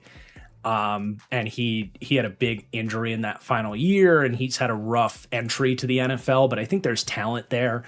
Potentially as another option at center. There's a lot of depth here. There really is. You've got a ton of question marks. Like, it is the definition of a wild card unit. You stack it on top of like the Cade Mays injury, and it's tough to project. I'm pretty optimistic about this group though, man. I am. I have them ranked as my 12th offensive line right now. Lower in pass blocking though, 21st for pass blocking, 6th to 8th though for run blocking. Like, I know these guys are going to get out after it up front, and Penei Sewell obviously is a big part of that as well. But what does this all mean for the Lions offense? Where do I have them ranked as we head into the season with some of these questions on the O-line? And they came out 7th for me for overall offense, 14th in passing game. Most notably going to be kind of quote unquote held back, if you will, or at least on hold by the question marks of their pass protection and the offensive play calling with Drew Petzing, who I think is more of a better run game coach than pass game coach from what he's proven so far. But the run game does rank 6th for me. So definitely think Jahmyr Gibbs should cook here. I think they're going to be able to move people in the run game and do what they want to do in that phase. And it's not like 14th for passing game is anything close to bad. You still have tremendous weapons and a very good quarterback in Jared Goff. So our 7th ranked offense, but what sort of defensive support can we talk about from the Detroit Lions here? Let's go ahead and get into it. But we will start by taking a look at their offseason changes on the defensive line, and first and foremost, the interior of the defensive line. And they say goodbye to a pair of nose tackles who played decently enough for them last year. Roy Lopez, DJ Reader, both a pair of moderate losses on the interior there for me. Certainly a lot of beef on the way out. They're going to be leaning most notably on Tyleik Williams to really step up in year 2 there. So they have the meats to replace the meats, if you will. But they are getting some guys back from injury. Aleem McNeil, he did play in the second half of the year last year, but he was one of these ACL injuries and the recovery from which that just didn't seem to go all that well. So he's kind of a to be determined in terms of just how much of an upgrade is he, just how healthy is he compared to, comparing his old self to what he was last year. So he's kind of yellow coated as a to be determined addition, if you will, coming back from the a full year off of the injury. And then Levi Awuzurike, who did go down as well for the season last year. They're expecting to get him back for as many games as he can play for them. And then a couple of other minor additions. Peyton Turner comes over, and a 6th-round pick in Skylar Gill Howard. So I did ultimately say to be determined with the interior of the defensive line, really centered around Aleem McNeil and what is he going to be this year. He's a big wild card, so to speak, for this team. But on the edge, some moving pieces here as well. They say goodbye to Al-Qadin Muhammad, who actually had an awesome year for them last year. I did still say moderate loss because he cooled off as the season went on after being on an absolute heater to start the year. Now, you still have to replace those 50 total pressures that he gave them last year, but I think realistically looking at how he finished the year and not counting on necessarily a guy that, his season was a little bit more of an anomaly for what he's been on his career, not counting on that to come back as a starter. I get it. But again, they're going to have to replace his production, and they're hoping that Derek Moore, we got a new D Moore in the NFC North, but Derek Moore out of Michigan, a 2nd-round pick, in addition to DJ Wanham, a decent enough veteran addition. They're hoping those guys can fill the shoes of Al-Qadin Muhammad. I'm optimistic there. I like especially Derek Moore. I just left it as neutral / hopefully upgraded between that. And then you also have a 7th-round pick in Tyree West joining the team, maybe, if he makes the team. But yeah, a lot of moving pieces on the defensive line. Kind of to be determined / hopefully upgraded as an entire unit. But let's get into this Lions defensive line that does grade out pretty well for me. They came in a tier that is the 10th to 12th best overall defensive line in the league. A larger tier for pass rushes that are all just really good pass rushes, kind of pushing top 10 with some units that are harder to distinguish from one another. So 7th to 14th there for the Lions for pass rush on the D-line. And then D-line run defense does rank 14th to 18th. Pretty good balanced defensive line here that is, of course, going to center around your superstar, honestly, defensive player of the year candidate in Aiden Hutchinson. Another 100 pressure season for him last year. Him and Micah Parsons are actually the only players in the NFL in the 2020s to register multiple 100-plus pressure seasons. His ability to come back from the broken leg was great to see. And I think he just resumed what we know about Aiden Hutchinson. This guy is the definition of a number one rusher, the definition of a Batman, as we talk about it, the type of guy that if he gets one-on-one opportunities, he's going to consistently beat them. But not just that. The thing about having a definitive Batman number one alpha is that you can craft your pass rush around him, knowing that the opposing offensive line is going to have to target him, whether it's through double teams or chip help. And in the hands of a good defensive coordinator, you can really leverage that to get that force multiplying effect through stunts and blitzes and get extra advantages in that sense. I don't know that the Lions do a great job, unfortunately, under their current coaching of taking advantage of that, but they do have the guy to theoretically do that with in Aiden Hutchinson. But right there in the conversation for who has the best spin move in the NFL. Hard to make a case that anybody has a better one than Aiden Hutchinson. He's got good power. He's got really good speed to threaten the corner, pretty good bend, all the traits you really need to reach this level. He's just maybe a tick behind Myles Garrett and maybe like Micah Parsons. Probably not quite as powerful as Will Anderson, but he is right in that top 5 edge discussion for me and a huge asset. And by the way, nasty run defender as well. Really instinctive. There's some of that TJ Watt type of instincts with him.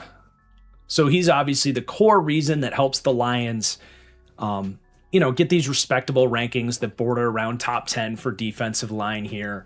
But he's hopefully not going to be your only important piece here, because Alim McNeill is a huge part of the puzzle here, and he alone really makes this ranking a hard one to place, and he definitely makes this unit a wild card unit, because anytime you have a true number 1, we talk about wanting a disruptive number 2 that can take advantage of teams not focusing on you and beating one-on-ones and helping ramp this whole thing up. And Alim McNeill really felt like he was that guy and going to be that guy for a while here until he tears his ACL in 2024 towards the end of the season. So he comes back mid-season last year. I think it was that primetime game against the Chiefs. And he comes out full of adrenaline, looks like his old self right away. And it's like, okay, here we go. And then it just fell off. And Alim McNeill just wasn't his old self. Still a decent player, but not nearly what he was pre-ACL injury. So a full year removed from that now, plus having played on a little bit, not every ACL injury is the same. Some guys come back after 9 months and they look great. Some guys do take more like 18 months. I've heard people talk about this. I think it was even a quote from Alim McNeill as I was looking into this thing. He's like, the explosiveness took a long time to come back from that ACL injury. And some guys just are never the same. I look at Rashawn Gary for the Packers, for example, just never quite got that juice back. So what is Alim McNeill in 2026? It's a huge wild card here, because you see that yellow arrow on him with kind of 80 ratings across the board, both as a run defender and as a pass rusher. If that comes down to the point where he's just an okay player, you're now looking at this thing like, who else is going to hurt us if we take away Aiden Hutchinson? And you're closer to like those Raiders defensive lines where it's like, well, we can double team, even triple team Max Crosby and beg anybody else to beat us. Right now, the best thing on paper to really put the fear of God into defense, into offensive lines, is Alim McNeill and the power he can rush with his athleticism for a bigger guy. They got to get that guy back. And he helps their run defense as well when he's healthy. So I think it's important to look at him as the big wild card, the hopeful number 2. There's other pieces here that can get you something other than Aiden Hutchinson, but ideally those guys can be more ancillary complements to the 1-2 punch of Hutch and McNeill. So I'm actually going to kick back out to the edge for the piece that I'm next most excited about, and that is Derek Moore coming in from Michigan. And I think the majority of opinions on this pick was that this was an overdraft. I'm proud to say that I loved Derek Moore and definitely had him in this range as a prospect, was really banging the drum for him. I even had him above like TJ Parker in my draft rankings. Now we'll see if I'm right, if the Lions are right about that. But it was fun to see him go here where, not only the draft range lined up, as we said earlier, he was my number 46 player on the big board. He goes 44th. But not just that, like he stays in state at Michigan. And while I really liked him, I never really projected him as some potential number 1 piece or anything like that. He's a little bit more one-dimensional as a player, as I'll talk about. But definitely think he was a high floor option to maybe be a really solid number 2 edge player in the league. And here where hopefully McNeill can still be the high-end number 2, and then Derek Moore is the 3rd best player on your D-line, but your number 2 edge, that could really work. And I know there's some people, by the way, looking at the graphics like, wait, if you're so high on Derek Moore, why'd you put DJ Wanham up there with the starters on the graphic? And it's just because of how I think this will project. Like, I think, at least in the first half of the year, Wanham will outsnap Derek Moore. It's just the nature of the business. Wanham is a good enough vet that he's going to get these opportunities, and Wanham is probably a better run defender out the gate. But I do think third downs, especially, Wanham will come out, Derek Moore will come in, and they can really leverage what I really liked about Derek Moore, which is that bull rush. I just always gravitate towards guys that can beat you with the bull rush first and then start to stem things off of that. And that's what I saw with Derek Moore. I think he's not going to blow you away with his testing or his size or anything like that. But he's got good enough speed to power and good enough size and strong enough arms. He consistently gets off the ball, gets inside guys' pads, has hammers for hands, creates that knockback effect, and has enough lateral agility and hand technique to deconstruct those blocks off of the knockback effect that he gets and be an impactful rusher off the edge. And I've got the up arrow on him. I think as the season goes on, he can absolutely be at least what Al-Qadim Muhammad was for them, who also had a really good bull rush for this team last year, but potentially even more. Pun unintended. Just really like the pick. But it might take a little bit until we get him fully unlocked here at the next level. And maybe it does take more of a year, but I think the floor was high enough with him that I like where he fits in. But after Wanham and Moore, it's kind of this motley crew of different rotational pieces. Just with how they craft their fronts, you're either going to be talking about a handful of strong side linebackers that are walking up and kind of playing that on-ball linebacker styles. So like Derek Barnes in some of their 3 linebacker packages will do that. He played edge in college, and last year he played right around half his snaps in more of an edge role where he's setting a hard edge, using the anchor in the hands. He's really good in that role. So like him, Wanham, Derek Moore, those guys are all going to be the rotational starters kind of in and around Aiden Hutchinson. And then you have more of your heavy-handed defensive end hybrid types with Peyton Turner and Tyler Lacey. Pretty low expectations. Those are just kind of your tweener 3-4 end guys that can move a little bit for big guys, but not give you a whole lot of standout play. And then you do have Trevor Nowaski as well. Don't know how much he'll play, but he's played some edge, like Sam, strong side linebacker stuff, like behind Derek Barnes as well. So kind of a, more unique conversation with their edge/defensive end room there. And then you go back to the interior after Aleem McNeil, and you do have some intrigue. Like Tyleik Williams in year 2, drafted clearly with the intention of being their long-term nose tackle. They didn't need him to play a full-time role last year because Roy Lopez really stepped up and DJ Reader stayed healthy.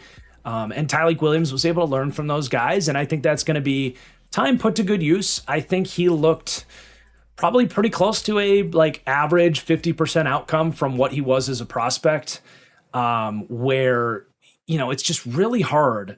As good as your college tape can be, it's just really hard to step in and be a dominant run defending nose tackle. It's just a different jump in terms of dealing with full-grown NFL offensive linemen. And the different run schemes that get thrown at you and how much quicker these backs press the hole and can get by you. So he had some games that were better than others. I definitely think he can handle being a good nose tackle at the next level. Like, there's a lot of Snacks Harrison in his game as far as being an upside projection for him, someone that Lions fans are quite familiar with here. What was maybe a little bit more surprising was that he gave them something as a pass rusher. He had a couple of different wins as a rusher, 19 pressures on just 225 pass rush snaps. If he played a full-time role and you told me he ended up with 19 pressures, I would say that's a pretty good year for Tyleik Williams because it's just not his game. But it's good to know there's a decent enough baseline of athleticism and the arms are strong enough that he can go power to speed and get after it a little bit. He also had some big batted passes, so giving you some practicality on third downs. He doesn't need to be your best piece, clearly.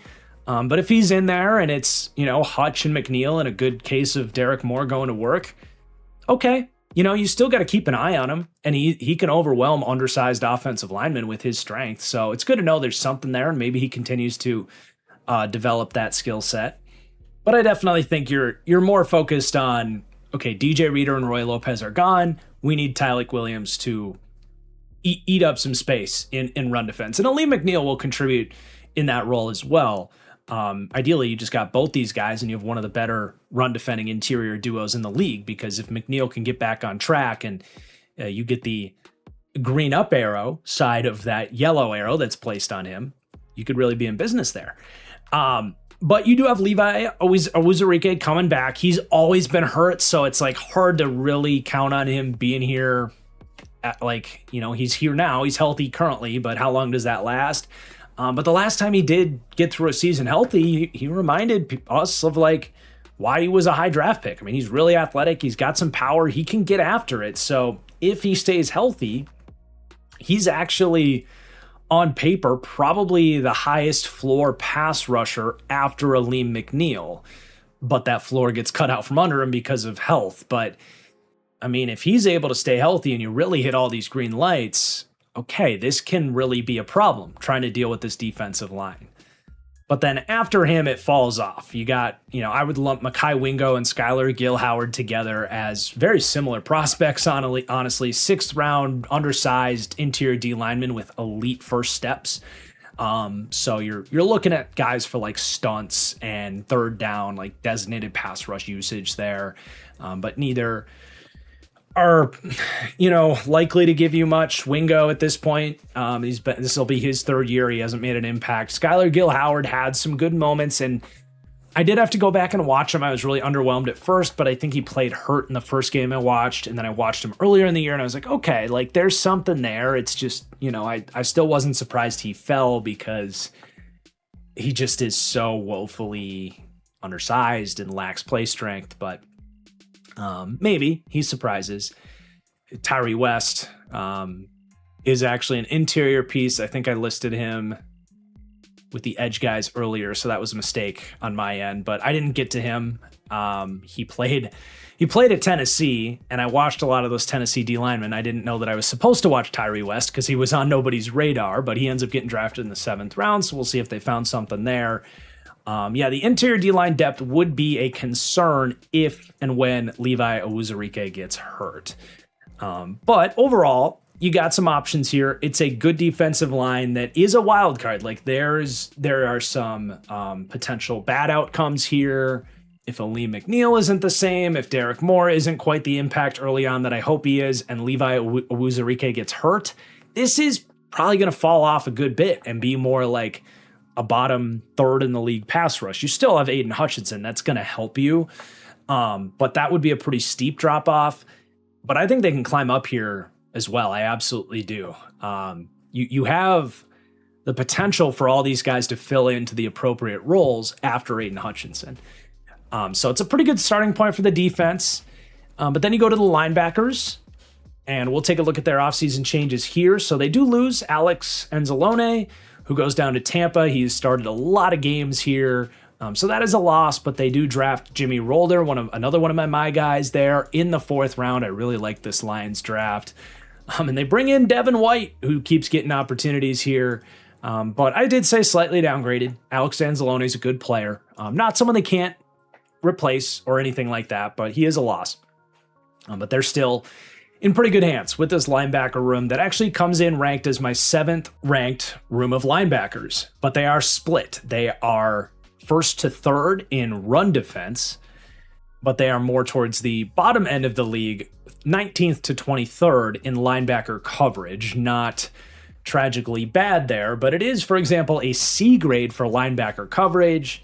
That still gets them 19th to 23rd because there are some really bad groups of linebackers in terms of coverage in the NFL. But it's an A- grade for linebacker run defense. So it's a much more volatile, split type of room here in that sense. But yeah, Jack Campbell is the primary reason for that. He is an all-pro linebacker because he is right in the conversation for who the best run defending linebackers in the NFL today are. That was something he thrived at at Iowa. That was what got him into the first round as kind of a rare modern prospect for linebackers.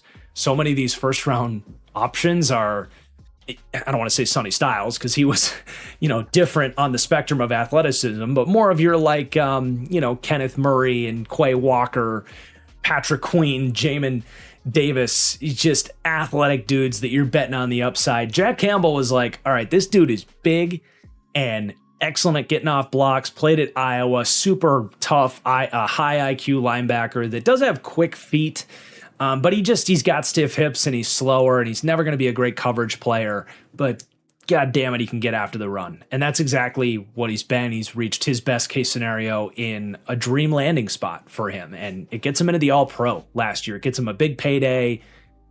He's a monster from a run defense side of things. There's not a ton else to say in that regard. Like I said, though, the coverage ebbs and flows for him. He largely is gettable just because he doesn't have the range. He can't move like you would ideally have a linebacker in the middle of the field able to range across the field. But he does a good enough job keeping everything in front of him. He's improved his tackling in space.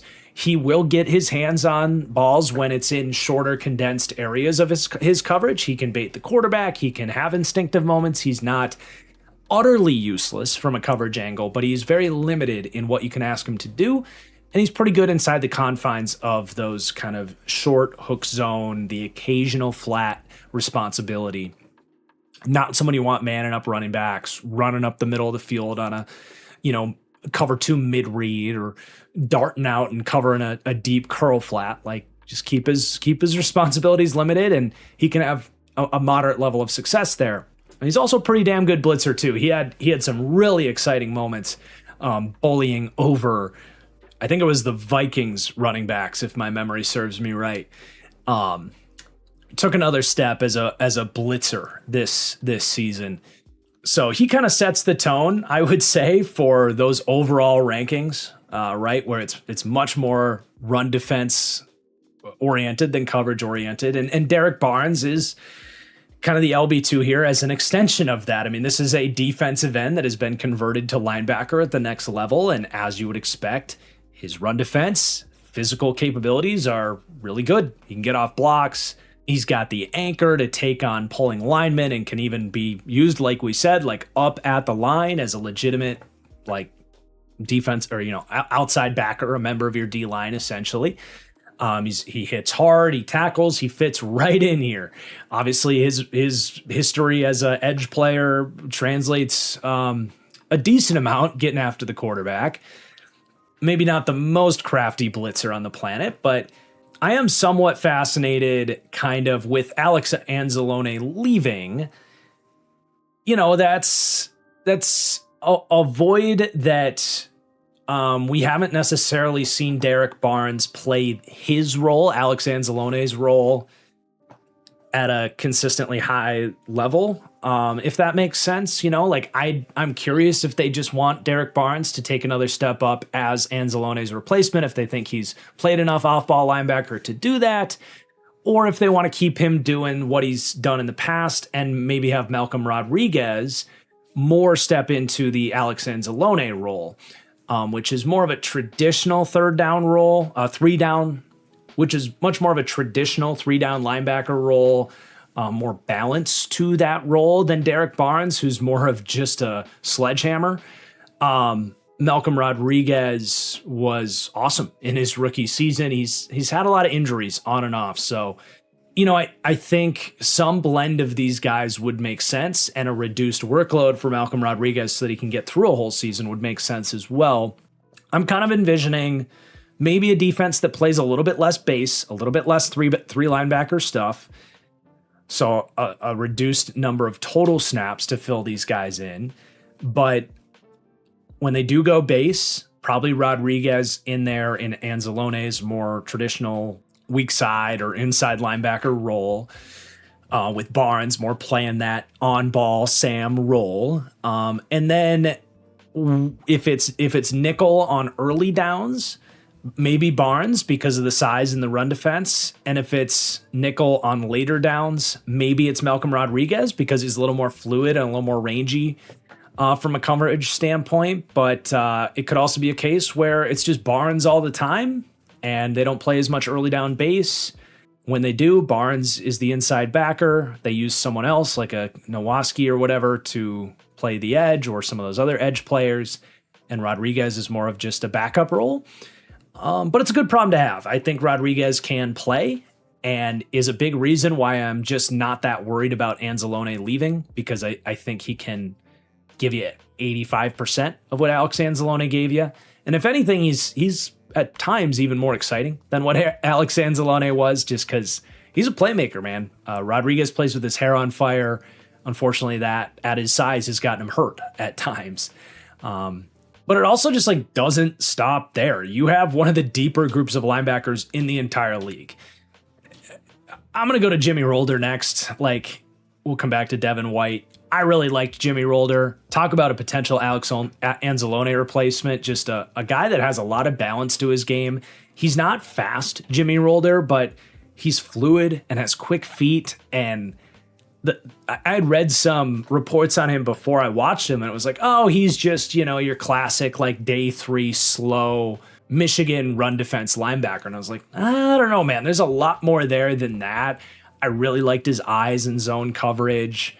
Like I said, I think he has change of direction and foot speed to his game, even if the top speed stalls out. And his instincts against the run were awesome. His deal is he missed a lot of time for injuries, and he's currently listed as injured for the Lions. So this could be another Malcolm Rodriguez situation where you got a good player when he's available. But I like Rolder's chances of standing out for this organization and maybe eventually being some form of an Alex Anzalone replacement, especially if Derek Barnes is more of just a like unique style linebacker in the role that he's played in the past. You do have Devin White, if he makes this team. Great blitzer, well documented at this point that he is one of the most overrated players of the decade, to the point that he's probably no longer overrated. I'm not going to say he's underrated, but yeah, he is. I mean, just awful tape in terms of run diagnostics, bad angles. Still to this point in his career, no idea what he's looking for in coverage. But you show him a football and say, go hit the guy holding the football. He'll run it down with reckless abandon. So you can understand why the kneecap biting Lions like him. But then you got Troy Reeder, who's started his fair share of games in the league as a, practice squad piece. Like, okay, yeah, sure. If we got 3 injuries, we can plug Troy Reeder in there and he won't get lost.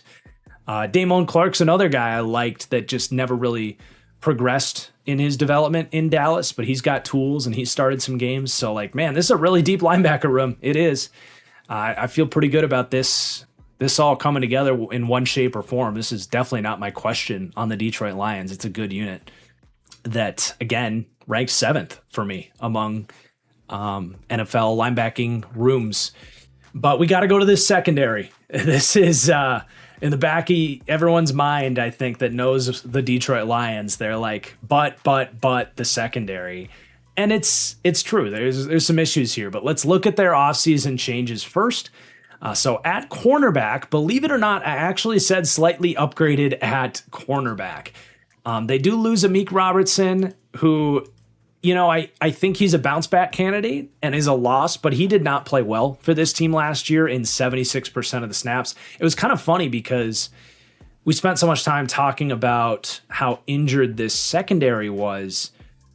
Well, part of the biggest problem was just Amik Robertson just wasn't playing well. And he was healthy, so he's no longer here. Terrion Arnold, former first-round pick that gets arrested for just some crazy nonsense. I mean, he's closer to addition by subtraction, though. Like, I don't know, man. I'm actually thinking this was maybe a blessing in disguise for Detroit, because we see sometimes these first-round busts, like, teams will force them out there to prove that they were right about a draft pick, when in reality, sometimes it's better to just move on. And this was definitely going to be like kind of a shit or get off the pot type of season for Arnold, that maybe they reached a point midway through the year, like, man, he's holding us back. They might have just fast forwarded to that by him being an idiot off the field. So I'm not really worried about losing him. And it's not like they didn't add anybody. Like, they bring in Roger McCreary, who's a nice player. They bring in Keith Abney, who's a 5th round pick, but a player I liked much more than that. Ennis Rakestraw may or may not be coming back from injury, but someone to keep an eye on there. So again, I said slightly upgraded at cornerback. And then at safety, it actually, to me, is to be determined, because you have these 2 superstar safeties, when healthy, quite possibly the best safety duo in the NFL, but both with massive injury question marks. So Brian Branch tears his Achilles week 14, and then Kirby Joseph is dealing with some degenerative knee issues. So Kirby may never play again. Very much an unknown situation at this point in time. Brian Branch is expected to be back around mid-season, but definitely tough to say like just how much of a loss he is compared to last year's Brian Branch. He almost certainly won't play as much football, but if he's able to get back healthy, I'd rather have Brian Branch for the playoff stretch and playing 60% of your snaps than, he plays the first 2/3 of the year, but misses the playoff stretch. So there's actually a chance that you actually end up with quote unquote more from Brian Branch than they got from him last year. And in the case of Kirby Joseph, even if he doesn't play this year, he only played 29% of snaps last year anyway. So he wasn't really, and he played poor when he was out there. So he wasn't really an impact on last year's Lions team at all anyway. So after that, they also bring in Chuck Clark and Christian Izien. I mean, this is probably downgraded at safety to some extent, but depending how the cookie crumbles, you could be better off than where they were at last year. So I still said to be determined with safety. So just off of that, I think you can probably tell and it's funny because they come in ranked 29th to 30th for me for their secondary. But I'm probably more optimistic for this Lions secondary than a lot of people out there. And I only say that because just in interacting with some people and reacting to the power rankings and stuff, people have been like, the Lions are ranked 8th with that secondary. And I'm like, yeah, the Lions have a lot of stuff going for them. They do have major questions at secondary, but I don't think this is a secondary that's they can't play defense with these guys. I think they're just in preparing for this, I think they're in a better spot with this secondary than people are acting if that makes sense. But anyway, let's get into it. So you do have at cornerback, DJ Reed, who did play through an injury last year and had a very much a down year trying to battle through a hamstring injury. And it's easy to be like, all right, he's 29 going on 30. The Jets moved on from him. He comes to the Lions. He has a down year.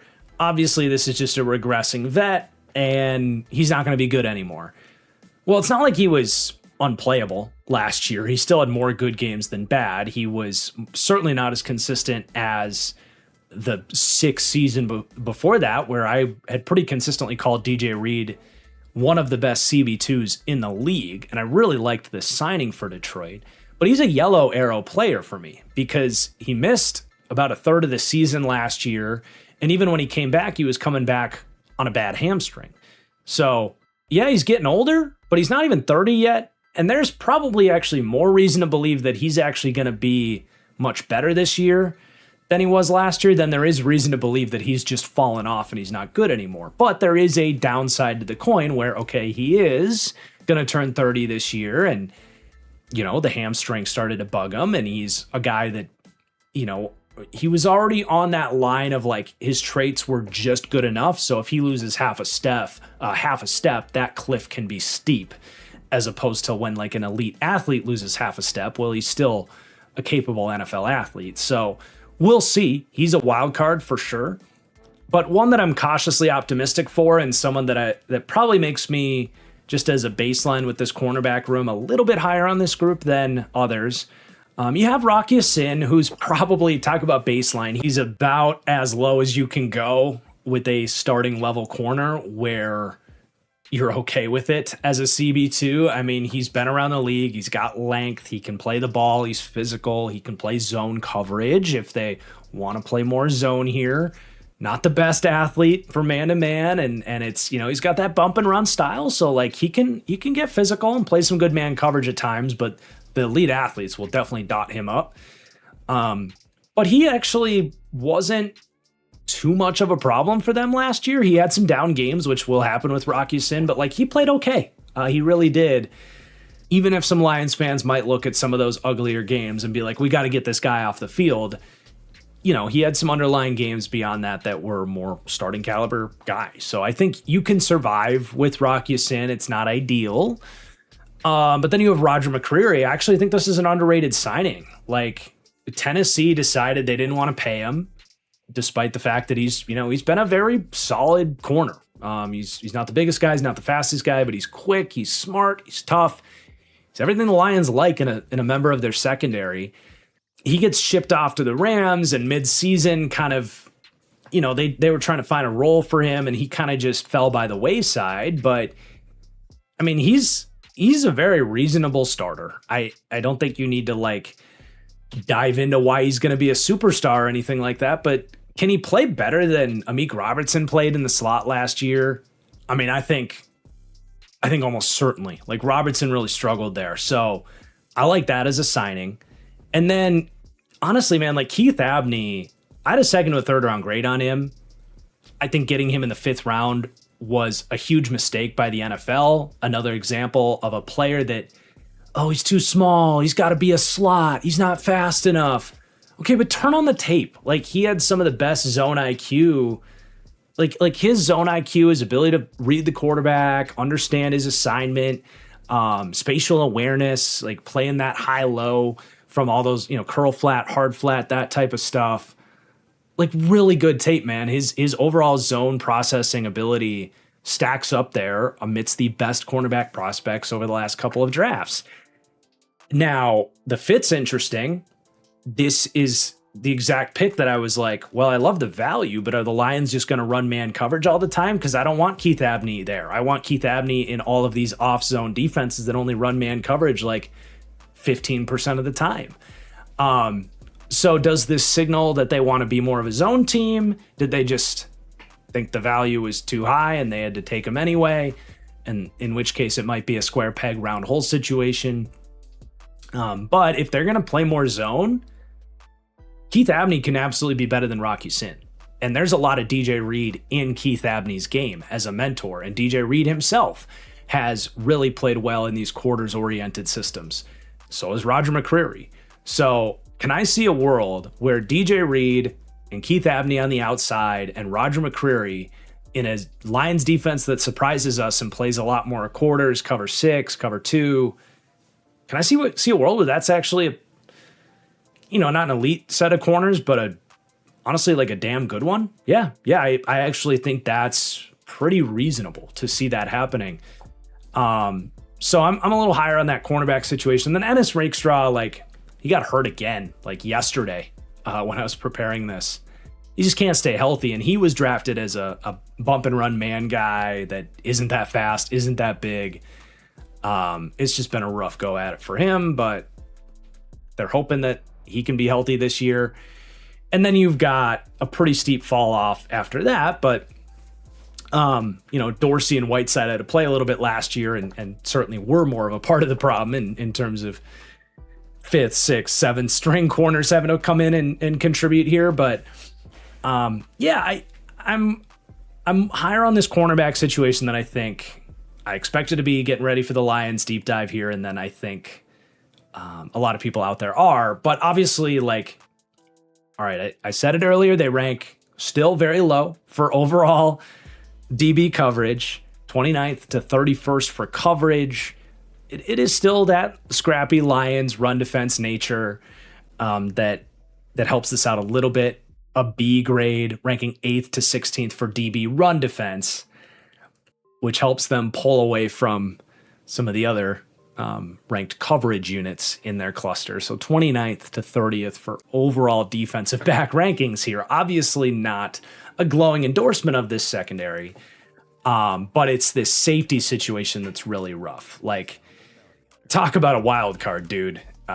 We mentioned it with these safeties, like Brian Branch coming off an Achilles tear. Not only when will he play, but how will he look at a secondary position that I don't need to explain to you why coming off an Achilles, like he might not be the same this year. He might never be the same, but especially just this year and a Lions team that they like to get these guys back. Like they were talking about getting Aiden Hutchinson back in that same season he broke his leg. They did this with David Montgomery last year when he realistically, like they probably could have shut him down and they waited to get like a third doctor to say, no, he can play. Like that's what the Lions have historically done. We'll see what they do with Brian Branch, but yeah, like who the hell knows what they're getting from Brian Branch. We know he's one of the best safeties in the NFL and one of the most versatile DBs in the league. He's awesome in coverage. He's awesome in run defense. All pro level player when he's healthy. So it just comes down to when he plays and how well he plays when he comes back. That's obviously an unknown. You have Kirby Joseph as well, who I just kind of faded out. Like at this point in time, it's just not very optimistic. Some of the quotes coming out of the Lions camp, it's like, we don't know, like if he's ever going to play for us, basically. So if he comes back miraculously and plays like he did before last year, where he was bad even before the injuries stacked up, that's great. But I'm essentially counting him as a zero, non-factor. Anything you get from him is house money at this point moving forward. And that includes into 2027. But we'll learn more as this thing goes on. But they do sign Chuck Clark as a nice floor-raising piece here.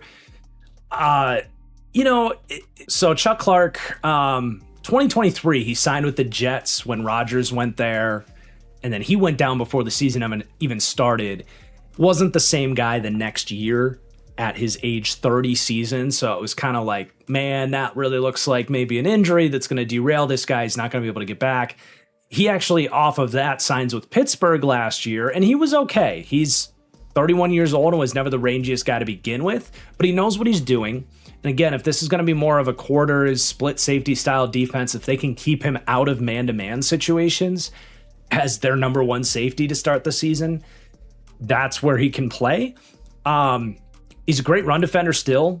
But yeah, he's just not that rangy, but he can survive as a starting safety. And even with him, and if Brian Branch comes back healthy, that's still a pretty good duo. But he's going to have to be the guy you count on the most to begin the year. And it's not a good starting point, but it could be worse, I suppose. But then your next safety spot's a major question mark. I will say this. I like Thomas Harper. He's played well every time he's gotten a chance. He played well for the Raiders, where I think he was picked up as an undrafted guy. He may have had one stop before that, but played at Notre Dame. He's an athlete. He's been a pretty stable tackler. He's made some plays on the ball. Just hasn't really gotten that opportunity to be a starter quite yet. But I don't know. I'm interested. He's almost certainly going to start the season with Brian Branch injured. And I think there's something there. So I'm curious to see how he plays. Other than that, like Avonte Maddox is also somewhat interesting because he was once upon a time like one of the better slot corners in the league, but just lost a step and couldn't really hang as a corner. But he has just recently started to learn some safety, and I think he still has enough athletic ability to do that. And could he be kind of a late career resurgence here? Like he had some moments playing safety for this team last year and they bring him back. Christian Izien has played a good bit for Tampa. I don't like his coverage, but he hits and they will like his versatility and mentality. But between Maddox, Harper, and Chuck Clark, can they piecemeal this thing together until Branch gets back?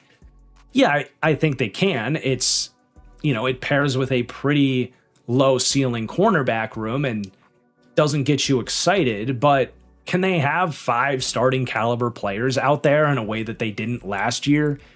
I think there's a lot of different paths where you can get there, and just the nature of that belief system makes me higher on this secondary than I think a lot of people talk about this group. But that's not to say this is a strength or that it isn't a weakness. It's just what level of a weakness is it? I think they could maybe survive, or a couple things go wrong, and yeah, you do end up closer to where you were last year, where it's debilitating to your defense, especially if the coaches don't adjust again and just keep running man coverage, even if you can't. So with that said, let's put this defense together. And they came out as my 14th ranked defense. There's a lot of moving pieces. There's injury concerns. There's a wide range of outcomes, right? I think you especially talk about Ali McNeil. If he can't get back healthy, if Brian Branch just it just gives you nothing all year, if you don't hit some green lights with those cornerbacks, this is almost certainly going to be more of a bottom 8 defense. But if those things go right, I can see the Lions getting back into more of a top 10 defensive conversation. And most notably, the defensive coaching. Are these potential adjustments to be more of a zone defense, a different mentality? It could genuinely change everything here for this Lions defense and just raise the floor of everything and avoid that roller coaster nature that this defense feels like it's been on that ride for too long at this point. So we'll see which direction this defense goes. The 14th ranking is more of a launching pad for a defense that we know has talent to work with. But let's hit on their special teams real quick here. I'm just using my special teams formula that bakes in the PFF team grade, the DVOA team grade, where they were top 10 from both for the Lions last year. They've got a great kicker in Jake Bates. They are going to be swapping return men from Khalif Raymond to Greg Dortch, it seems, who's pretty solid.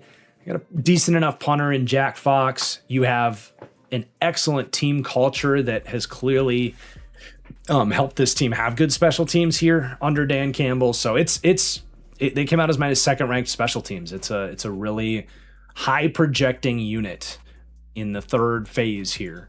But let's recap some things here and take a look at my handy dandy strengths, weaknesses, and pivotal factors Venn diagram here. And it's a busy Venn diagram, this one.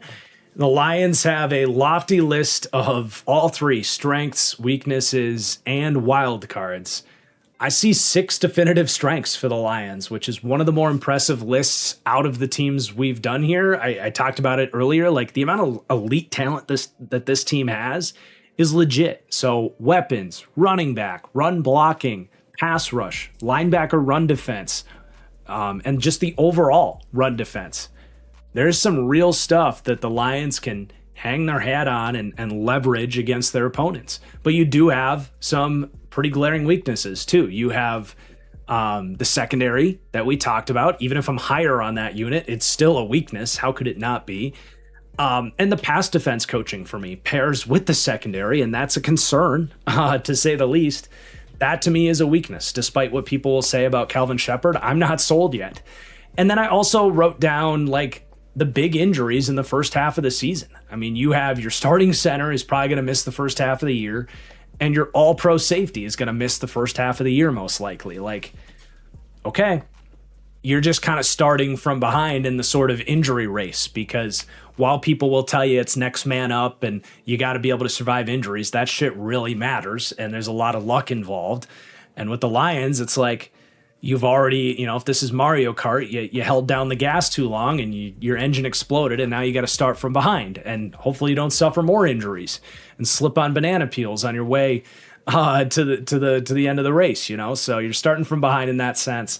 But you do have some areas of wild card pivotal factors as well. Some things that could have some fork in the roads, and some of these could go right, some of these could go wrong. Hopefully it all goes right. But the offensive line had a lot of different conversations we had to have here. But other than the O-line, it's largely pertaining to the defense. And I think you start with the defensive coaching, which for me, the pass defense coaching side of things is currently a weakness for me. But, are they making a scheme change here? Is this going to look different? Can we get to a point where there is a reason that Kelvin Sheppard gets a lot of respect in the media and stuff like that, and actually knows what he's doing here? So I'm still giving him a chance, even if I want to see it, obviously. The defensive line, most notably in Lee McNeil, of course, And then the secondary, there is a path where I think they could dig themselves out from being a true weakness. I don't think that secondary is going to be a strength for this team this year, but can they just be adequate? I do think there's a path for that to happen. Most notably hinging on Brian Branch's recovery, but I don't hate the cornerback room entirely either. So now that we've summarized things, let's dig into this schedule and get my actual final win prediction on the Lions. Not just the week 1 power ranking being the number 8 spot, but how many wins do I think this team's going to get this year? And I think I'm going to surprise you here. I've got the Lions winning 12 games this year with a schedule that is shockingly easier. They get that 4th place schedule, and it feels really tangible. Like when we went through the Packers and the Bears schedule, it was like, it ain't easy. But when you match up in this case with like Tennessee instead of, say, the Texans or the Jaguars, and you get the Giants instead of like the Eagles and the Cowboys, you get the Cardinals instead of the Rams and Seahawks, it starts to add up pretty quickly. Like that could be the difference in like 3 wins between the Lions versus like the Packers and Bears, for example. So that's definitely notable. But like, I think they'll be favored in at least 13 games this season. And that's why I put 13 as their win ceiling. If they just win all the games they're favored to win. Now, there's some moving pieces and injury stuff. The floor could certainly be lower, like 9 wins. You know, I think last season was probably the worst case nightmare scenario for the Detroit Lions. I don't think they're going to be worse than they were last year, and their schedule was probably harder, and they still won 9 games. So I had 9 wins as their floor. But yeah, my prediction is a 12-win season for the Detroit Lions, which, based on my win predictions for the other NFC North teams, that would win this division, and they are the favorites to win this division, so I agree with that. What's really interesting to me is that their Super Bowl odds are all the way down 10th to 13th. I don't hate that. I don't. I mean, the NFC is a gauntlet, so all the NFC teams are going to kind of eat into each other, cannibalize their Super Bowl odds a little bit. But I think with this schedule, I do like their over-under. I don't hate 19-1 on this team to win a Super Bowl. I can still visualize it. I don't know that their upside is like quite what it was when they had like Ben Johnson on top of all this great stuff where things were just nuclear with their offense. But yeah, I'm high on the Lions this year, which I think was pretty clear heading into this. I don't think a lot of people expected them to be top 10 in these power rankings. But let's finish with some fun and do some superlative awards. So for team MVP, I said Aiden Hutchinson. Just, you know, you got a lot of great players helping each other on offense. On defense, it's like that dude single-handedly raises the floor of this defense a decent bit. And especially for a secondary trying to figure itself out, having a guy like him getting home as quickly as he can get home and wrecking things up front and elevating the rest of the pass rush, it was a pretty easy choice to make him the most valuable player of the Lions. Biggest wild card, I think it's Lee McNeil, his running mate. I think the other option would have been like the entire offensive line or the entire secondary, but an individual player who I just genuinely don't know what we're going to get on both sides of the spectrum. Like Lee McNeil, when he was like before the injury, looked like a top 10 D tackle, like awesome two-way dominant player. Last year was kind of just a guy. Like it's a pretty massive spectrum. But yeah, he to me is the biggest individual wild card for the Lions on a team that has a lot of them. Breakout offense, I really did think about Ben Bartch on the offensive line, just kind of a gut feeling, but felt a little bold and potentially biased. The Minnesota boy in me pulling for him a little bit. But I did go with Isaac Tesla. It's hard to call him a full-on breakout because I don't know that his volume is going to uptick that much. But I think he can go from, fun gimmick player to like, okay, that's a Keyshawn Boutte or I guess like what Josh Palmer was like in his good days with the Chargers, or like, that category of like, okay, yeah, that's a pretty solid starter and a nice piece to their offense. I still think that's a breakout. And there wasn't a lot of great other options because most of the offensive talent is established here. The other guy I actually thought about is someone I've never watched play a snap, and that's Jacob Sailors, who we talked about at running back. That one felt a little bold. And if anything did happen to Jahmyr Gibbs, they probably would make a move instead of leaning on a Jacob Sailors, but maybe a fun little shout out there. Breakout defense, I'm going to go with Thomas Harper. I just have liked what we've seen from him in 2 different stops. I feel like he's just been waiting on an opportunity, and what an opportunity this is for him with those safety injuries. So I think he can break out as a starting caliber safety. And we look back on this and it's like, okay, it sucks they don't have Kirby Joseph, but once Brian Branch came back, Thomas Harper's a decent starter. That's actually still a pretty good safety duo between those 2 guys. Unsung hero is a player for me that is definitely not consistent with the type of player that usually wins this award. Usually these are like nose tackles and tight end 3s and backup running backs. I actually went with one of the flashier players on this team, and that's Jameson Williams. But when you really think about it, I don't think Jameson Williams gets a lot of love.